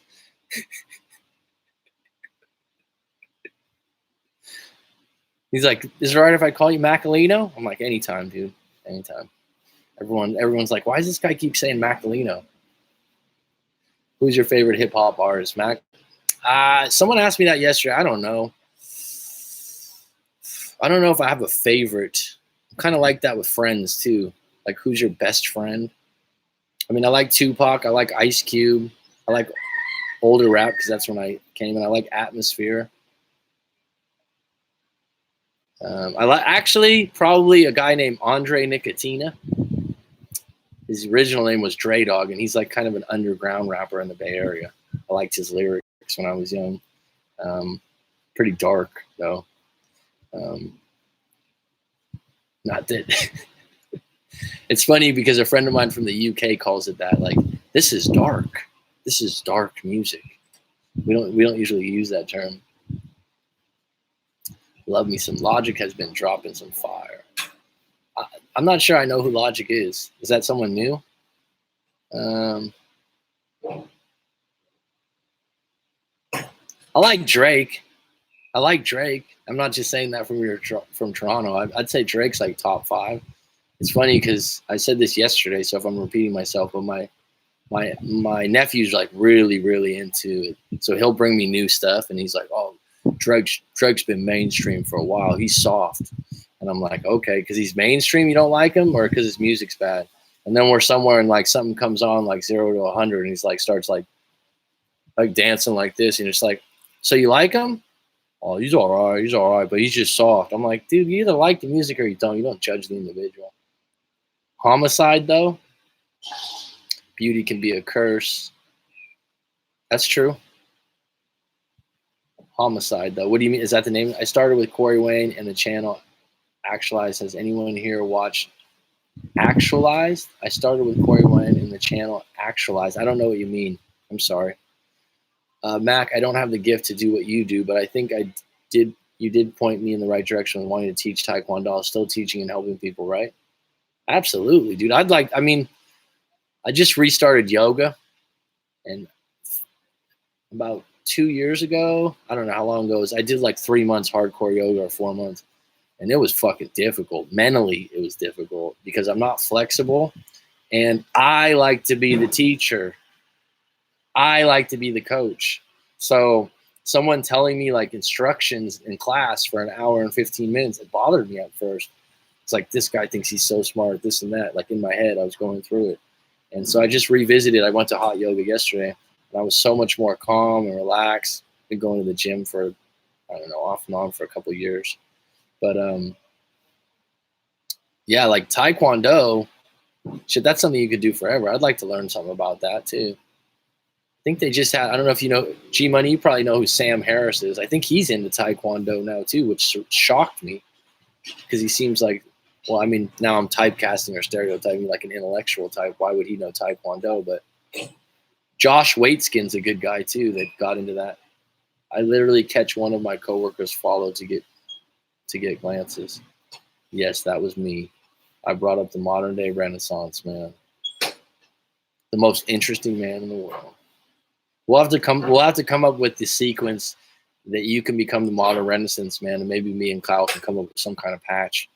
Kyle's already got the soap for the Renaissance man. Those commercials are badass, huh? I mean, that's got to be one of the greatest campaigns, right? I think that's pretty cool. I think that is like the most interesting, man. Wish I had heard the combo, Rob. That sounds like a good one. When I tried online dating, I never appreciated comments on my looks. What I liked is when they looked at my pics and saw the story behind them, my hobbies or interests. Well, it's like Airbnb, right? I think a lot of people pick the host, not just the house. So I don't know if you guys do Airbnb a lot, but I've used my house in Airbnb. We have something called the high season here, and there's a certain part of the year where a lot of people come on vacation. You always want to live where people go on vacation. That's been a motto I followed when I lived in San Diego, and then when I lived over here, it's like, that's nice. When people are vacationing and they're like, you live here? And you're like, yep. It's always a good feeling. But yeah, people, this relates to you, Judy Jack. People usually, beyond the looks, choose the story if they have some kind of character or substance to them. No, I haven't read the book. Love Malcolm's books that I have read. Cool. Yeah, tipping point. You would be a connector. You like to connect people. Judy, that's a good point. But on these apps, it's just selfie pictures and their Instagram handle. No info on who they are. No background information. That's great, G Money. Helping others helps you too. Absolutely. That sounds such a fucking simple statement that Mr. Healing Heart just made, and it's absolutely true. It really does. Online dating for young women isn't about emotional connection. You have to meet their physical characteristics to even get in the door. I'll take your word for it. I laugh out loud from Toronto. Come out. I'll check him out. My nephew loves Mozzie. This guy Mozzie. Yeah. I love Mozzie. Mozzie's shit. Connection went unstable.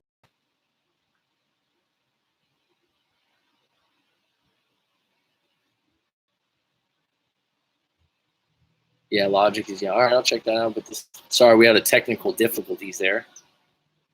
Logic doesn't make good music anymore. Okay, it's just this. You know who Atmosphere is? I put G Money onto that. Dude from Cincinnati. I like his stuff. He's got something different about his music. Atmosphere. Has anyone seen Slim Jesus? If you want to talk about hip hop masculine energy. Oh man. I think he's from Ohio also, G Money. Slim Jesus. Go look him up. He looks like a mini Eminem. And it's just, I don't want to get into this right now, but like the whole video, the guy looks like he's in his early teens. He looks really young, but I think he's in his 20s. And he's got like 55 million views, and all of them have guns with like red lights on, like what are those, the lights on top, and they're waving their guns and stuff. It's just like, wow.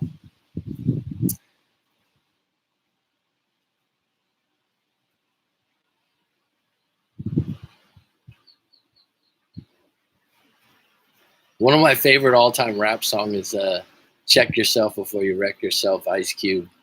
The remake of that song. Shotgun bullets are bad. I love that song. Yes, that's so, Kyle, you want to hear something? I've told this story before, but so you want to get people really in their zone. You go to a place, there's a restaurant and bar here, and you're allowed to like go and play your own music, right? They got a pool table and everything like that. And so the amount of people, though, when you go play your music are like, hey, man, this music's shit. And I always go, you know, music's an opinion, right? You know that, right? Did you want next song? Yeah, I'll play next song. Yeah, that's fine. It's like, there's no wrong or right about music. It's like people get into these states of like, that's like the opinion 101. How many people believe that their opinion is actually superior just because it's their fucking opinion? Music's number one. It's like, we don't have the same ears or feelings, dude. Actually, a lot of what music is association, right? How many times have you listened to a song? There's a song by a dude named Grouch. I'm a Simple Man. When I first got my apartment in San Diego, I used to bump that song. Now I'm using my old lingo, and it always reminds me of that first apartment. So like a lot of times, music's association. You can anchor that in with stuff. Logic, okay, it depends on the app. White rappers should get the death penalty. Like just stop. I know there are exceptions, but still. Well, that's an extreme statement. What? Atmosphere is pretty good, G Money. What about Brother Ali from Minneapolis? Joe Rogan probably got Sam Harrison. They got Taekwondo. They are buddies. And Joe Rogan was a Taekwondo champ. Possible. I was just surprised when I heard Sam Harris going, yeah, I'm into Taekwondo. I was like, what? It was on some YouTube show. I ran 2 miles today in my workout, farthest I've ever ran in a workout, putting all my people feelings into the gym, all my poopy feelings into the gym. Going for good runs is nice, man. I've actually just taken up walking on the beach every morning.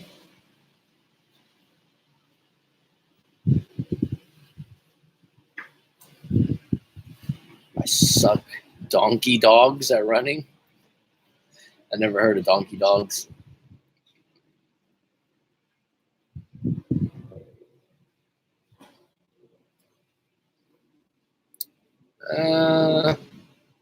Some people go opposite and just spiral. Actualized is the channel. It's one of the biggest psychology channels on YouTube. Oh, maybe I've come across it then. Some people go to the opposite and just spiral. I really like that quote. Looks at the lure, but not the book. But not the hook. I'm sorry, I didn't know what that's about. It's my opinion that Kyle is virtually a Renaissance man already. Wow, Rob. That's a kind compliment. Just had to refresh. Good for you. Kyle's the Renaissance man. Just Judy, that's a good point. It took me until this breakup to realize there is a difference between emotional attraction, physical attraction. Hard to maintain both at the same time. You know what I've come to realize in that, G Money, and talking to a lot of different people, and I didn't really come to this realization fully till doing this work, is that it's all within a moment. It's like me doing the review of that book, The Superior Man. It hasn't been really popular as far as the channel. I haven't got a ton of views. Maybe it's a little dry for some people because it's something that you're probably not going to view me talking. It's better for you to just listen to it when you're at the gym or something like that.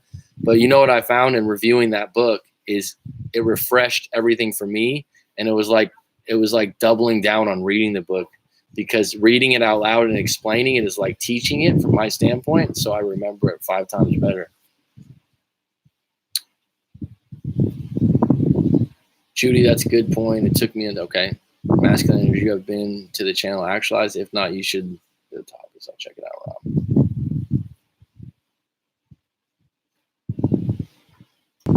Well, thanks, Kyle. I hope so. Sorry, I lost my fucking place again. It's coming in someone else's stream. There's some other streams you go to, Kyle, just out of curiosity, if you want to share those. I got to go have lunch and feed the turtles. Stay up, everyone. Thanks for hopping in, bud. THH. Healing Heart. Yes, both is magic. Carmelo Mello. Hello, if a guy slept with me, well, that's a good opening line. If a guy slept with me, then ghosted me for a whole month and was talking to someone else without telling me, and now he's coming back because I got money coming my way, should I give him a second chance? Well, I think you already know the answer to that. If someone's coming back, if you're under the impression that you're coming into money and someone's coming back around for that reason, why would you want to entertain something like that? If you are going to entertain it, you're going to entertain it on an extremely short leash and a short trial period. If you see smoke, then there's fire coming, right? So a guy slept with me, ghosted me for a whole month, and was talking to someone else without telling me, and now he's coming. Well, first of all, if you guys just hooked up and he ghosted you afterwards, this isn't technically a breakup in my book. So if he slept with someone else after that, he didn't really need to tell you. He's obviously not interested. I don't know the specifics because I don't know the full story, so I can't give you a full take. But he just told you who he was as an individual, and he told you what his interest was. So you got some clarity in that step. But the idea that he somehow owed you letting you know that he's seeing or talking to someone else, let alone sleeping with someone else, well, that's not true. Right? I don't know about that. And you still being attached to knowing what's going on with him after he ghosted you is not a good position for you to be in. I got money coming my way. Should I give him a second chance? If you believe he's coming back to you because you have money coming your way, what do you think? That means that you obviously don't trust his character very much. Don't put yourself in that position. Don't allow yourself to be manipulated. Don't make yourself out to be a victim. If you pulled an individual like that once, you can pull a different individual, and think about the kind of character that you're chasing in this individual. You know, if I was coming into some money and I thought, oh, my ex is just coming back for that reason, there would be some kind of perception I had of that individual that was probably going to affect our relationship in the future if I believed that they were using me for future money. So I would say that I would stay away from a relationship like that.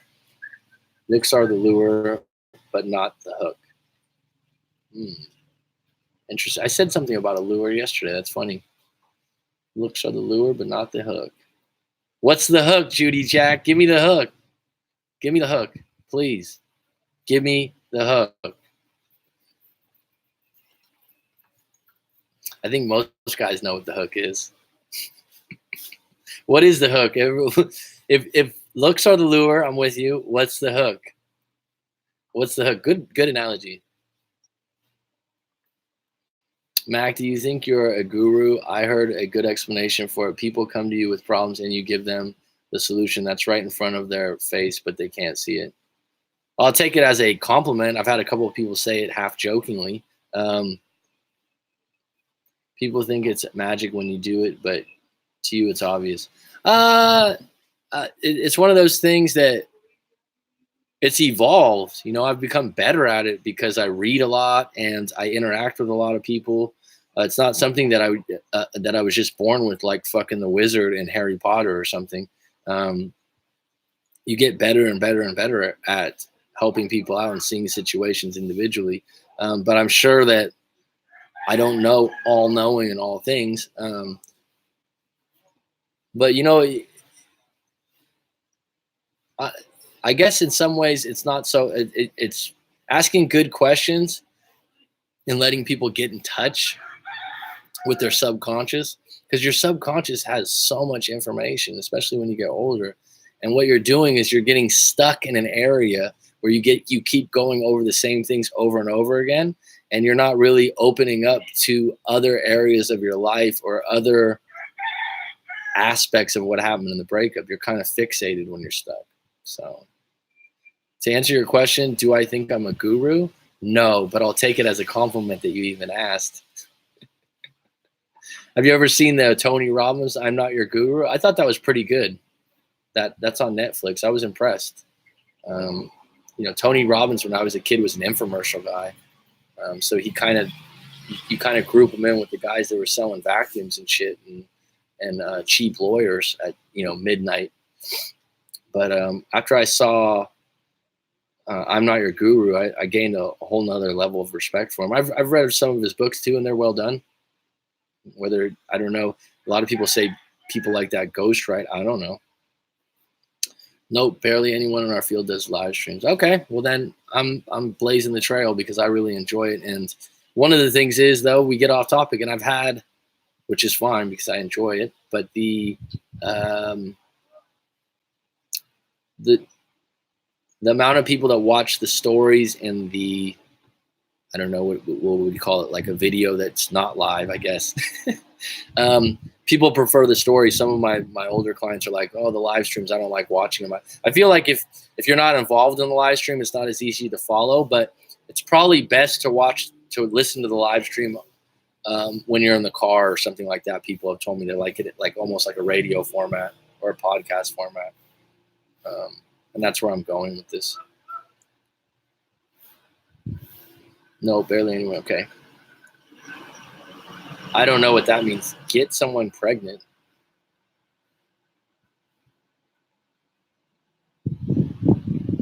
That's funny, Kyle. I always miss words from sentences also. So I'm processing so quick. Yeah, I'll talk to someone else. Don't sleep with them until emotional attraction is built. Could be that the other girl fell through. It was my sister's best friend. Well, again, this individual is telling you who they are. What happens is if you're in a relationship and someone does something bad or fucked up, instead of talking about it, go, okay, now I know who you are. I think I don't want to associate with an individual like you. The minute you get caught up, and I've done this before in my own life, and I still get caught up in it, and you got to catch yourself. Where's my power as an individual? I'm stating the obvious. Oh, this guy's an asshole. We hooked up, and he hooked up with my sister's best friend immediately after. But then in the side note, like, maybe we can hook up again. Where's your power? Don't put yourself in a situation to get manipulated or get treated badly again. There's too many fish in the sea. The hook, how he feels when he's around you. Good way to put it. Very PG. Yes, he's a player, possibly love triangle. I mean, if you're at a point in your life where you're a player also and you're promiscuous and you're open to an open, casual, friends with benefits type of thing, fine. But it sounds like if you're stating what you stated earlier, you're going to have a problem with it. And if you have a problem with it now, you're going to have a problem with it in the future. So, you should have learned from the first time. Open yourself up to dating some other people. The hook, a combination of physical, emotional, spiritual attraction. You can take it a step further. How do you set the hook, right? It's a good question, though. What is the hook? I guess it's different for different people at different times in their life. Because I think that for men in their early 20s, the hook would probably be physical. If a woman was really good in bed, that would probably be the hook. The way of staying together over a long period of time would probably take how you feel around each other and whatnot. Gabriel Angelo is a good channel. I just discovered he does a good job of breaking down what people in your type of role really do, and it's pretty fascinating. Okay, is it negative or is it skeptic oriented? The Hook. Their life is better with you than without you. Ooh.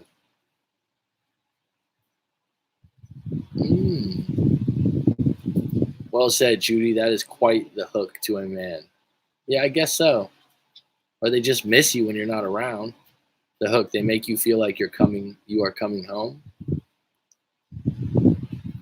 He got her pregnant. I'm not messing with other people, even when I was talking to him at the time. Okay, just because when talking doesn't mean you're officially together, right? We're talking, we're dating, we're seeing each other. And for an individual, that means I can see other people. And for another individual, it means I'm not seeing other people. But you can't hold people accountable for your values and your morals when they're going to do whatever they want. And then when he shows you what his values and his morals are, you need to take them seriously, because moving forward, history repeats itself. He's sending subliminal messages to tell me without him telling me in person of what he was doing. He doesn't want to deal with conflict. Is that the kind of way you want to communicate? Where's your power in this situation? This has been a fucking outstanding live stream today. I really appreciate it. Judy Jack, G Money as always. Rob IS, if you're still on deck, thank you. Healing Heart, Carmelo Mello. I'm assuming you're a Carmelo Anthony fan, unfortunately for you, because he's out.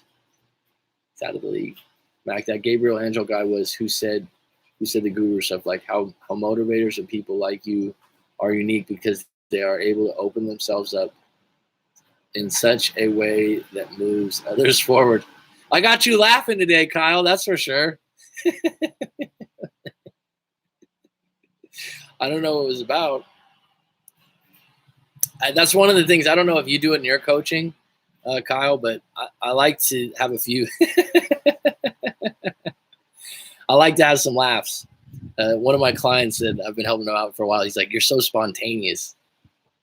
He's actually from South America. He's got like a really thick accent. He's like, "Man, you're so spontaneous. I like this. I like spontaneous. I like that you're not so serious all the time. It's really nice, man. You fucking got a gift, man. You got a gift, man." G Money for the MVP? The Hook. You truly understand them. You don't want to change them. You respect and are proud of them. This is turning into a fucking poem, Judy Jack. Good for you. Yeah, what I was going to...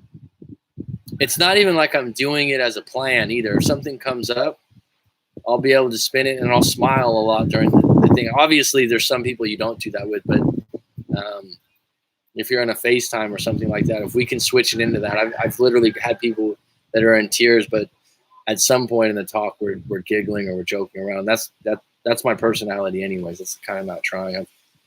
I think one of the reasons I like being a teacher is I like having the floor.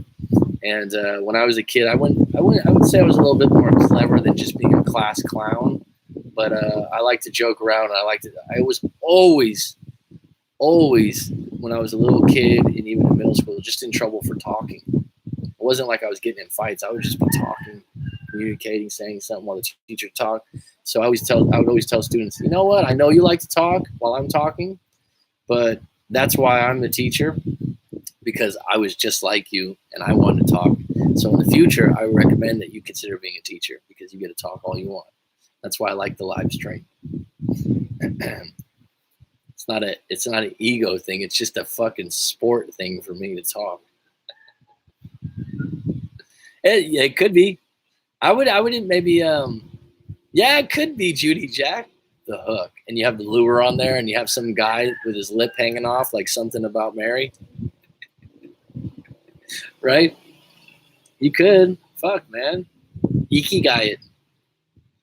Check it out. Do a mind map on it.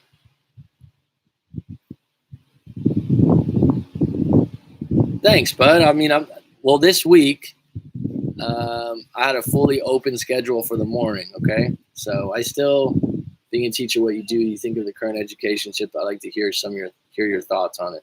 I'm not going to get too deep on that. I understand the question, but I'm where I teach. I don't really want to get into that school. I kind of want to keep that separate at this point. But I'll on a broad level, Kyle. What's up, Hedward? It's been a while, bud. So he looks at me as a cash cow or an opportunity. No, that's what you believe. Your perception is that already. So you even asking that question leads me to believe that you already believe that yourself. And if you believe that yourself in any way, that means you already have a negative line on him. And anything you do when you hook up with him again is going to be filtering for him using you. So I would stay away from that situation because you already have a filter up, and your subconscious will make that true. Masculine energy, I would just say that, yeah, like I said, the current education system would be different in Canada from where I teach, from where these things. But I will say that overall, I think education's massively changing. And I think that I absolutely agree that if you don't want to go to university, you can learn a lot on YouTube and you can learn a lot outside. I have a really good friend that quit school. He was in I think year 4. He was about to graduate and he couldn't get classes at the university. And he's like, bro, I can learn everything on YouTube. And he's a fucking smart guy. He researches a lot of things. I don't know if he's wrong. But do you want to, I'll give you, because it's such a big topic. I can go into depths of it. Kyle, good question. But what school is, at its core, the biggest advantage that school has to offer, and I've come to this realization later on teaching at a university level, is it gives you a system. Now think about that. The advantage is, the system is, come here for 4 years, we'll give you this piece of paper that means something in the real world. Along the way, we'll give you a schedule. We'll measure you with A, B, C, D. We'll measure you against other students so you can feel better or worse and see where you stand. And so everything's in place just like a job would be. And you have significance, well, like university, but you have significance within your community that you go to school, right? Because most cultures, it's a good thing that you go to school. But what's the difference of someone that doesn't go to college? They have to or someone that doesn't get a job. And I'm realizing this with live streams and doing my own coaching thing. And maybe you can relate, Kyle. I have to create my own system. And that's what's evolving right now. And that's what I've had trouble with in the past, is organizing a system and a schedule. And that's why my live streams aren't always on at the same time, or I'm not quite consistent, because teaching and university and those kinds of things, that's what it does for the student. So you're training people to get jobs. And I think in the future, maybe you'll agree with this.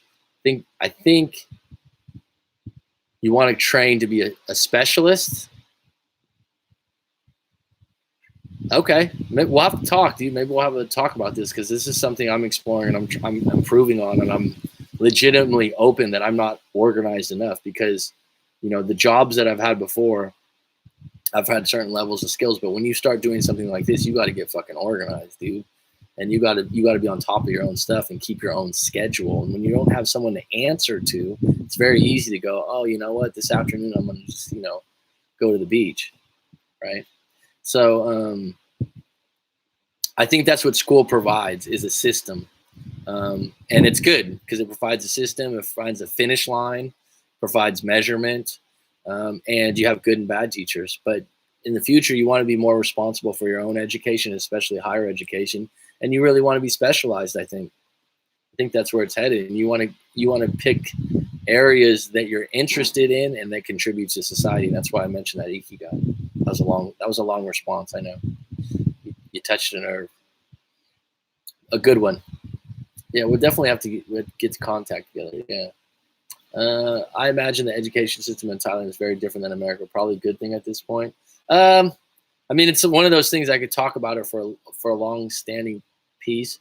One thing I'll tell you about working in different schools are kind of like jobs or businesses in other places. Like, whoever's running the place has an effect on you, right? So they're not all the same. Everyone just groups them in. This is what people generalize things. They're like, oh, all education's like this. But if you went to an individual school and you looked at the principal and who's running it and how they're running it, from the top down, the school will be run different.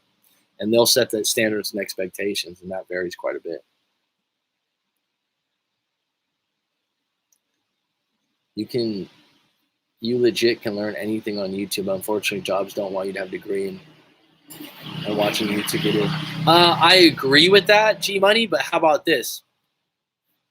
Because I've been exploring this because I come across this, right? I'm a history degree from San Francisco State University. I'm helping people out with breakups. And some people that have master's degrees and PhDs in behavioral analysis, and some people that have PhD degrees in psychology would go, oh, you can't help people with these things. You don't have a degree. You don't have a degree in it. You don't have a PhD. No, I have fucking life experience. I have life experience. I read a lot. I listen to a lot of audiobooks. I help individuals out and I let them judge. But individuals that go around and they get these higher degrees and these higher levels, great, good for you. What you've done, which is admirable, is you followed a system to learn someone else's system, and you're going to put that in place. But some of these people lack improvisation, if that's a word. They're so structured. They're following something so closely and so rigorous that they don't get off that thing. And my benefit is someone will go, hey, have you heard this form of therapy? And I'm like, oh, no, tell me about it. But someone that went and got a fucking PhD or something like that in a certain thing, they're like, oh, no, that's wrong because I got a PhD or I got a master's. You're wrong. Me, I'm like, oh, what's this EFT, emotional freedom technique? It's like a tapping technique. I'm really interested in that. Hypnotherapy. Oh, something that actually doesn't take 100 sessions and you could do it 2 or 3 times and use neuroplasticity. Sign me up for fucking that, right? So these are the things that like I'm way, way more open to because I can do it myself. Now in the process, right, I'm upfront. I'm not like, oh yeah, I have all this background, clinical background. I'm like, no, give me your stories and I'll let you know what my take is in a non-biased and honest situation. And I come from a place of compassion and past experience, and I'll be fucking honest with you. There's value in that. What you can do, G Money. Now you got me going. What you can do, G Money, beyond the degree is you need to fucking make your own field. Scott Adams, talent stacking, G Money. You need to create your own field. Do that Ikigai. I mentioned it once. Do Robert Dilt's model and find out where your shit lines up. That sounds gross. Where your shit lines up. Find out where everything lines up for you and create your own field. Like for me, I'm not saying I invented this field or anything. The structure, I took a little bit of piece here. I took a little bit. Corey Wayne reviews stories sometimes. So instead of doing that, Corey Wayne does life coaching in his book. I said, I'm just going to specialize in breakups because I believe I can help people with that. I can't help you with all of life, right? I want to be specialized. So you can create a specialization, G Money, where you do Taekwondo mixed with some kind of therapy for kids. I don't know, but you can get creative as fuck, right? It's like, I'll share you guys when you start getting creative, like and getting ideas, you still got to execute them, but it gets fun. It's like if I had a bunch of money, you know what I would do? I'd have a hotel and retreat with a full-size basketball gym, right? Because no fucking hotel has a basketball gym. They have these little shit gyms that have like shit machines, and there's not much. If some area had like a basketball gym and I can go play hoops and shoot around, that would be money as fuck for me. No one has that. Like if I had enough money, I'd have a retreat with a basketball gym, and in that gym I'd have yoga, and then I would do like a Friday night dance like you had in high school, and I'd have that as one of the things for like just create something. See how creative that idea is? I mean, that's a goal of mine eventually. To have a fucking hotel with a basketball gym and a retreat area, if I had enough money, that would be a cool idea. My point is, get away from the idea that you need a degree. You need a degree if you want a job. If you want to create something new and spicy and special and create your own niche like Kyle has done or I've done, and steal like an artist and take a little bit here and take a little bit there, I'm not sure you need a degree. I don't think so. I don't think it's headed that way. Does it help? It makes you feel better, right? Because you got a degree in history also. I mean, I'm proud of my degree. I'm happy I have it. But one thing I do, I don't judge. I don't judge other people that don't have one. I had issues with systems, right? Mac, do you believe in ghosts? Good question. I don't know if I believe in. I'm open to it. I haven't had a situation with one though. Let's put it that way. But I'll listen to someone's story about it, and I'll take what I want from it. I mean, The Conjuring seems really real. Yeah, I run social media marketing agent. I have people come to me with formal education, and then I have people come to me with actual experience and proven results. Who am I going to hire? Good point. I like your thought about that, Mac. Education is changing big time. It is, dude. It is. Maybe I'll have to talk to you about your marketing agency. Good plug, by the way. I like how you place that. Good product placement. Nice. I'll have to check that out.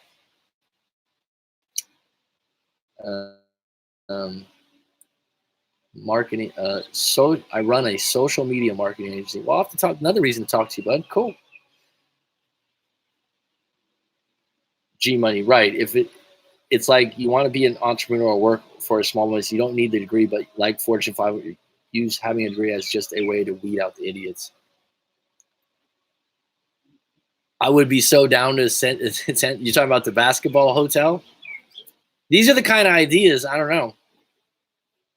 You know what I mean? Like, who else is doing it? You want to read a really good book, 22. You like marketing, 22 Immutable Laws of Marketing by Al Ries and Jack Trout or something like that. I don't know if you've read that book. But be first. That's a big one category.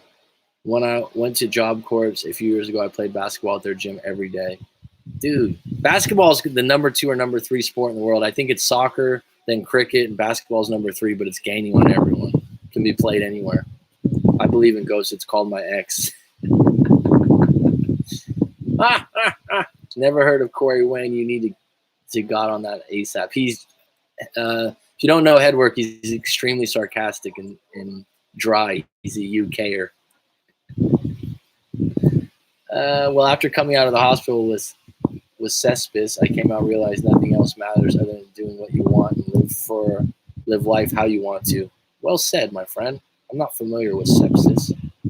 I totally believe in ghost guardian angels too. I haven't heard the word guardian angel since I was a little kid. My mom used to talk about that.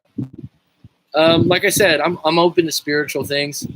I won't ever like discount someone and go, oh yeah, you're full of shit. I'll listen to their story. Something interesting. It gets to a point when someone's looking for attention and when someone actually has a situation. I definitely believe in entanglement of minds. There's a good book called Entangled Minds by Dean Radin. I believe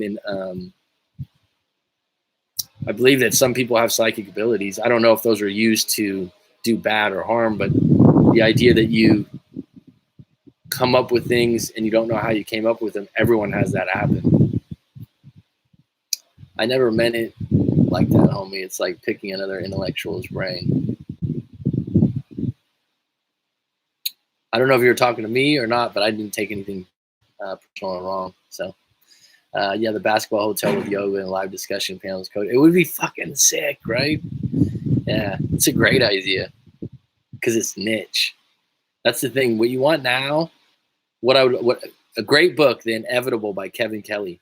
You want niche. You want to take a little bit. It was clean as fuck. I like it, dude, because I was like, oh shit, you do a marketing agency? You waited like 2 hours. I was like, fuck yeah, man. I'll have to check that out too. Obviously, my social media is not on point. Sweet. Because you put it right in there and it was relative to the comment. Good for you. You're doing some things, bud. Nice. And you got the channel growth in a short period of time, I believe, to back it up. So you're walking the walk. Yeah, Rob, you like that? That's where I would head with things. G Money is trying to create something that's similar but different. They say in Thailand, same but different. You steal a couple things for someone else's idea and then you shape something into your own. So you're a Taekwondo teacher. How can you make that different? How can you make that special? I don't know. How can you make that? How can you mix Taekwondo and remix it into something else? It's like all these people with yoga and different things. Everyone's always following someone else's format. Why not create your own format, right? I didn't know where this was going to head with these live streams and having 5 or 6 people at a time on. But some people are saying, oh, not that many people are doing live streams regularly. Okay. Oh, really? Well, that's a funny way it rhymes. Riches are in the niches. Actually, a lot of Europeans say niche. I don't know if you say niche. America, you'd say niche, but it's niche or niche. Yeah, I think that's where things are headed, because all the broad markets, right, they're already established. If you can create something extremely niche and specialized, I mean, that's something Tim Ferriss talks about a lot, if you like Tim Ferriss, and someone I've always admired. The Four Seasons San Fran. Oh, really?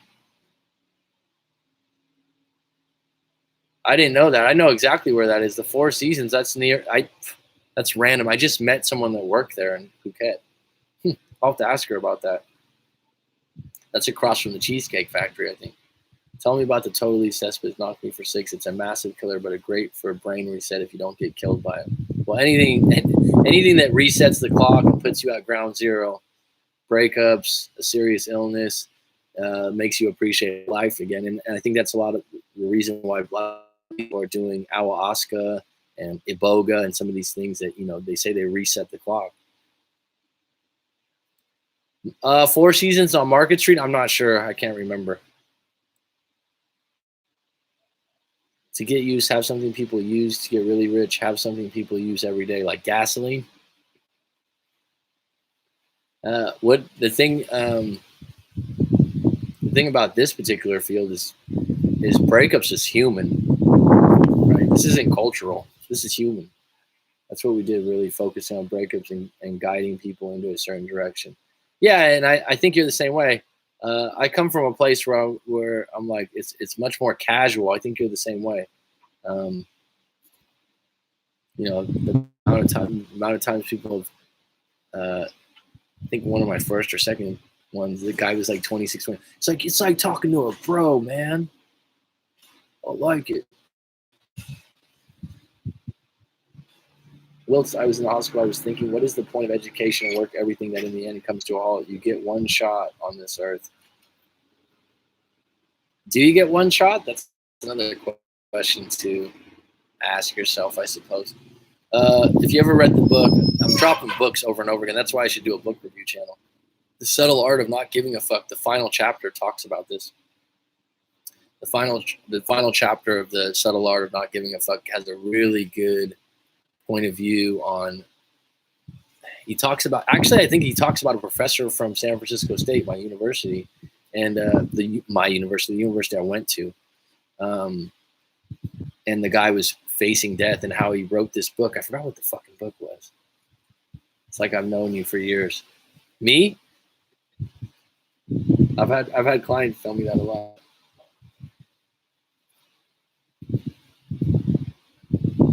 Look at that. I've been talking for 2 hours and 7 minutes. I just checked my phone for the first time.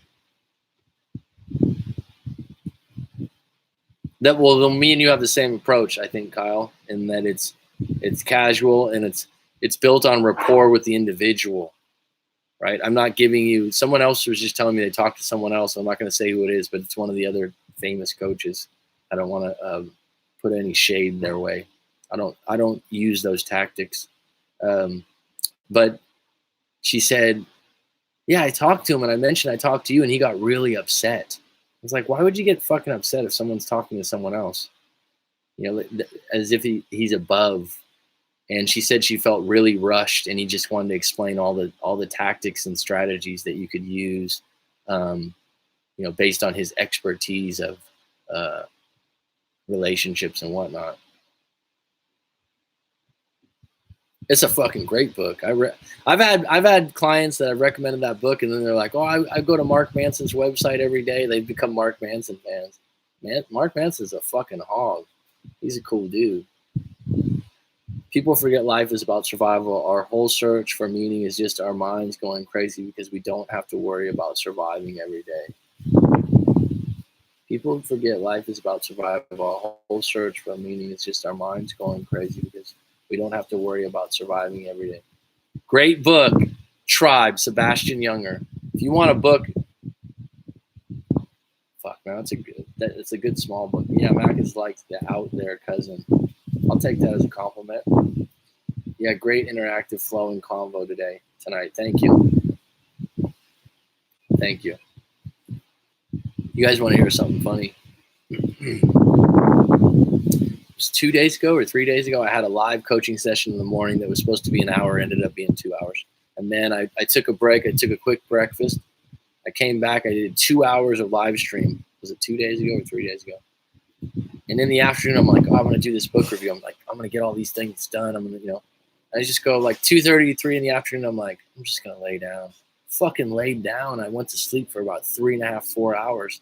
And I'm thinking, why the fuck was I so tired, If you talk for 4 hours and you're fully engaged and you're listening, that's a lot of energy. It's a lot of mental energy, right? Sometimes it happens with me with teaching. I'll be like, why am I so tired? Talking this much? It's like,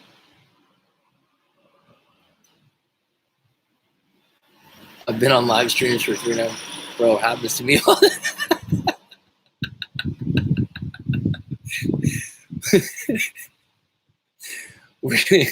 we should start our own codependent coaches group. Is that what we're going to do, Kyle? Hey, man, let's just talk on Fridays about our issues. I think you're the same, though. I really enjoy it. I really think of it as a privilege. The people that I've met from all over the world, man, it's just wild. Yeah, I have a motorbike. We don't really call them scooters here, but they're like a little 125, 150cc. Show us the view again. I'll do it in a minute. I don't like to do things right when someone says,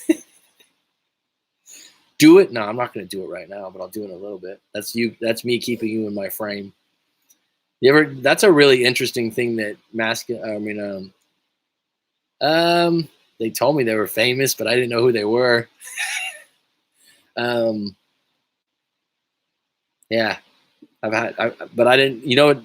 What's famous would be someone that there's like where I live right now. There's some guy that's like a really. I'm not going to get into details, but he's a really famous DJ and he's been in movies, and I didn't even know who he was. And he lives like around the corner, like really close. I see him all the time, and everyone's like, "Oh my God, that's so and so." But one guy recently told me he was in his particular field in his particular country, and he lives in a major city. But you could be famous in your city, for a particular genre. But have you coached someone really famous? It's interesting, the question of fame, because there's someone else I know that's been around here before that had a TV show, and the guy makes loads of money.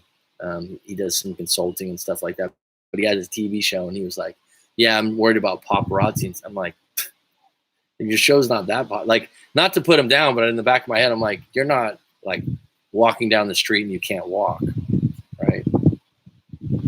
Kind of funny. I guess when you'll make it, Kyle, when you'll be walking somewhere and someone comes up to you and goes, "Hey, are you Kyle from Masculine Energy?" And you're famous.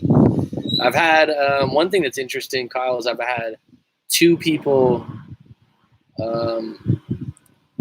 come to Phuket for a visit and then meet up. Oh, Instagram famous. Oh, that's pretty cool. There's some people with some pretty big followings on there. Yeah, like I said, one person was. I like hearing people's life stories sometimes. Like there was one guy a while back that had this. He's like, "Well, I lived on the streets for 2.5 years," and the guy was like in a professional field, had a lot going for. I was like, "Really? Tell me about that." He's telling me about like he was out of money, he was living at the bottom of this place. Like I would have never known that from knowing him. All we need to get Corey Wayne. Do you like Corey Wayne too, Kyle? I'm waiting for the day Corey Wayne. I'm waiting for the day Corey Wayne and Mac do his streams.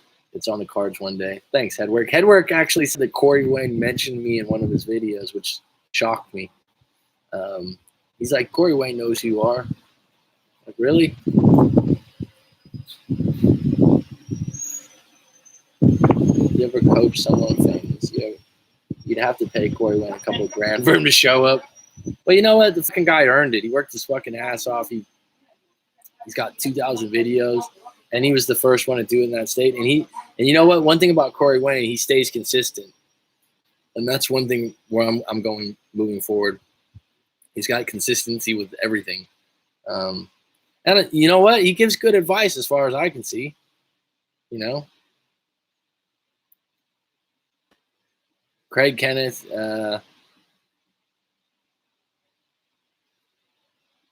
Doesn't ring the bell for me. I feel like Corey would think he's too good for a small channel like Mac.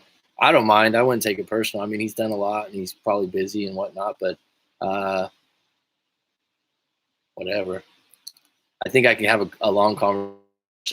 The Love Chat guy was on here once before, but he just came on for about 2 minutes. And I asked him, the topic was, what was the greatest moment in your life? And he made it out to be like, oh, the time that I realized that I didn't have to be a different person. I'm like, that was a moment? Time I realized I didn't have to be this different person. I forgot what it was. It was just like long. And I'm like, I was just looking for a moment.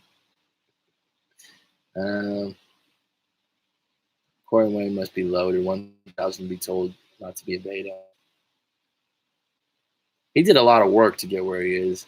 You only have to look at Corey's smile to say he's got a shit-eating grin. He's always got a glazed look in his eyes, and that's part of his air, though, right? He does always have a shit-eating grin. Absolutely. I don't think like I said, he's earned it, man. I like him. I like him too. I mean, I've reviewed stuff on the channel about him and different things. Corey looks just like my brother. Okay. Yeah, that's what I mean. Like when people are like, "Oh, he did work hard," and he's talked about that before. Like I remember the first time I came across his channel, he had 90,000 views, or I'm sorry, 90,000 subscribers. That was like 4 or 5 years ago. But I remember thinking, like, this guy's on, man. I like his approach. I like his advice. Craig creeps me out a bit, Mac. Would you have to go to Corey's pad? I don't know. I probably wouldn't go out of my way to go all the way over there, but it looks like he's got a pretty nice place now. He likes the beach also. 10 to 15 hours, read my book. Everyone jokes about that, but there is a point to it. There is a point to it, right? Because that is, I haven't done that, but that is a way to remember something. 2,100 videos. I got about 500 right now. So I've been shipping, and not all of them are very good production, but there's probably about 400 stories from people. You have that grin too, Mac. I've been told.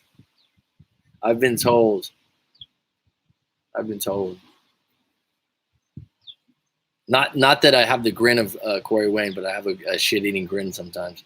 I've been listening to Corey Wayne since 2013 and learned quite a bit from him. Cool, man.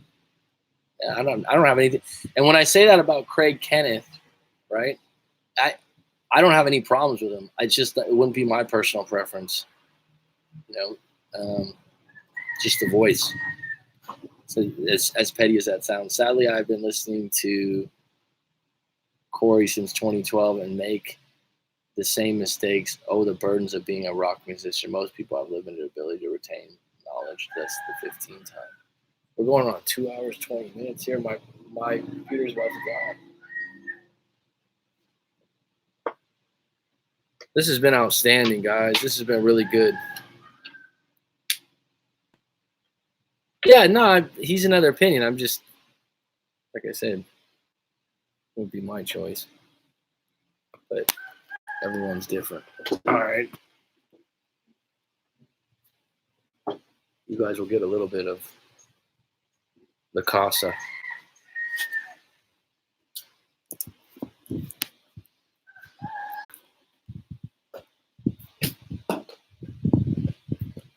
Look at that. To keep the stream alive, I'm gonna plug in and I'm gonna keep it going because it's been so good.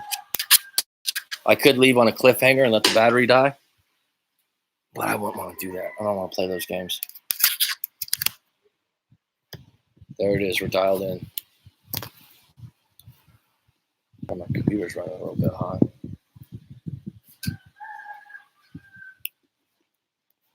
Got it? Is that good enough for you? It's green, isn't it? All right. Well, this isn't working as smooth as I thought.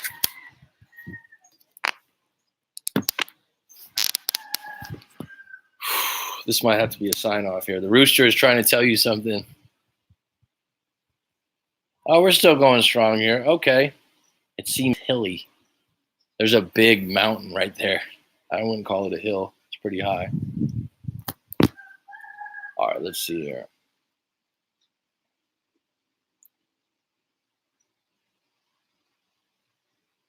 Most people have limited time ability to retain knowledge. That's the 15 lines. Craig, okay. Jesus, this stream has been a trip. Incredible. Has some great bullet points of it. CW. Craig, who's CW? But I don't like that he teaches men to let women 70% of the pursuing men are supposed to be pursuing. Ah, interesting. I hear women say that sometimes, Judy, but then they're the ones they're the ones pursuing the guy that is more mysterious and seems more indifferent. They usually the guy that does the pursuing like that turns into the nice guy, or the guy that's a little bit annoying, or there's just something not right. And those are the guys that, not all, but some of those guys call me up. Yeah, it looks like heaven to me. That's a big compliment from you, bud. At first, men pursue, yes. Jack, it makes for a good debate on the timing of the pursuit. Let's see what Mac thinks. I'm trying to get in a better, comfortable position here. Mother.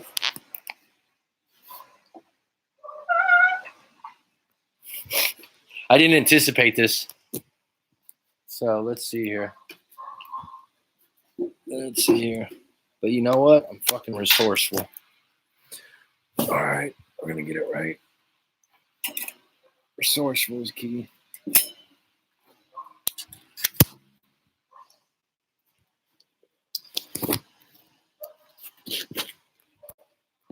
All right, is that better? Whew, hot day. So, in the idea of the pursuit, I would say that there's a fine line. I would say that you definitely want to show initial attraction and whatnot, but over time, yeah, I would stream back. I don't know what the percent would be. It would be 70 or 80 or 90%. I mean, that's debatable, and what pertains to 70 or 80 or 90%. But you definitely don't want to be available. You definitely want to create some indifference and some mystery. I know that I was talking about a past relationship recently, and a girlfriend that I had that was quite attractive, and wasn't someone that you could just hook up with. There was a long stage of dating. It turned into her calling me up sometimes and going, "Hey, I'm in your area. Did you want to get a bite? I'm with my friend." And I'd be like, "Nah, I'm busy." And it wasn't like I was trying to be a jerk. It was just like, I don't want to just be available all the time, because I know this individual has guys around her all the time that are always available. And she told me later on that it was attractive to her. She told me, she's like, "Why were you so different?" She told me that later on. She goes, "I don't know why I like you so much." Especially a woman that's, attracts a lot of men. Is the audio off? Can you hear me?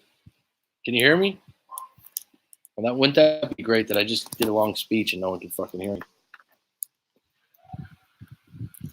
Jesus.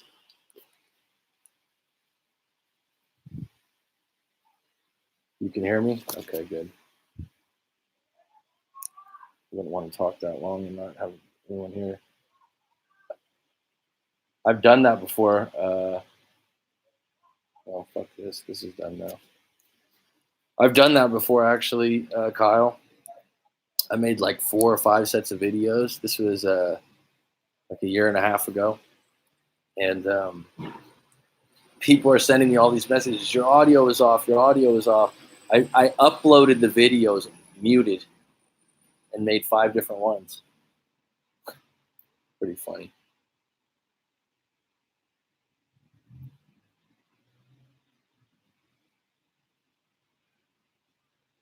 I wish it would be cool if YouTube had an award for longest live stream, huh?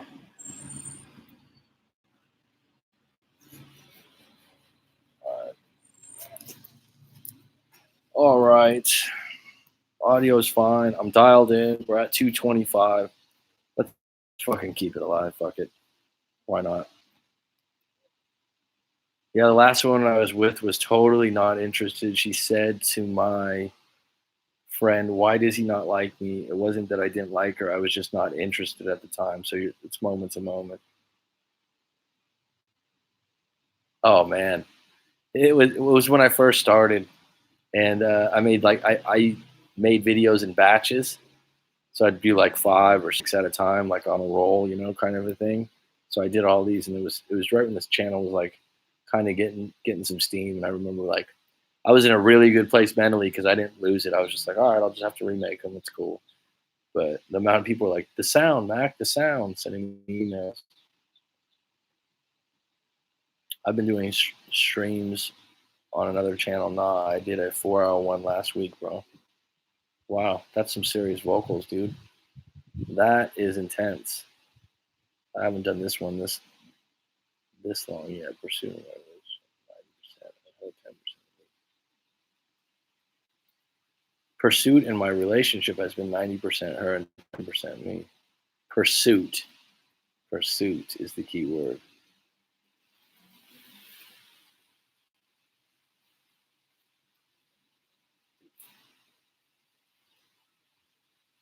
Well, luckily it's the morning for me, but it's late at night for many of you, right? Oh no, it's 1 p.m. already? Jeez. It's the afternoon. It's the afternoon. This has been fun though, man. It's been really good to connect with you, Kyle. I'm glad you stayed on for the whole time. Head work. It's good to see you back on deck. Judy Jacks is a trooper from Goleta. G Money. Not sure if you're still on deck. We've got a nice round crew here. Yeah. An eclectic conversation. I sub to you, Emmy. To you, me. Any closing questions? I think it's hit the wall for the moment.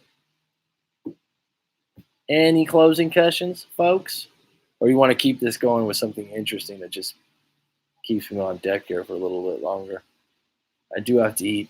I wasn't planning on intermittent fasting today, but that's what I've done. Okay, cool, man. Yeah, absolutely. We can do something.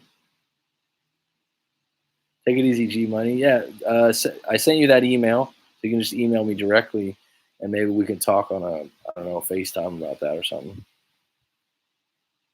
Nah, leave them wanting more. Yeah. Judy Jack. Yeah, we'll definitely link up and do something together because we definitely have a lot of the same views. I have a closer, kind of.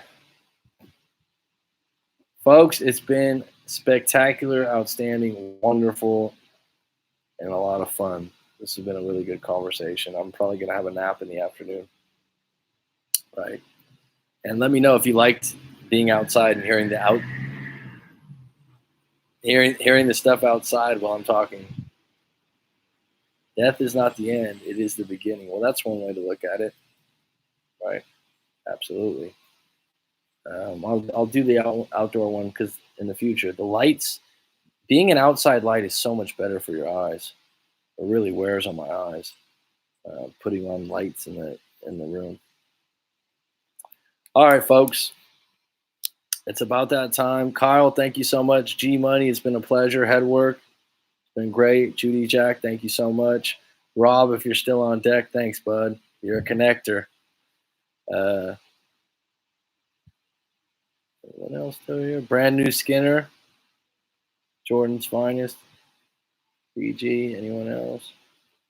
And to think it all started with, I can't even see the top.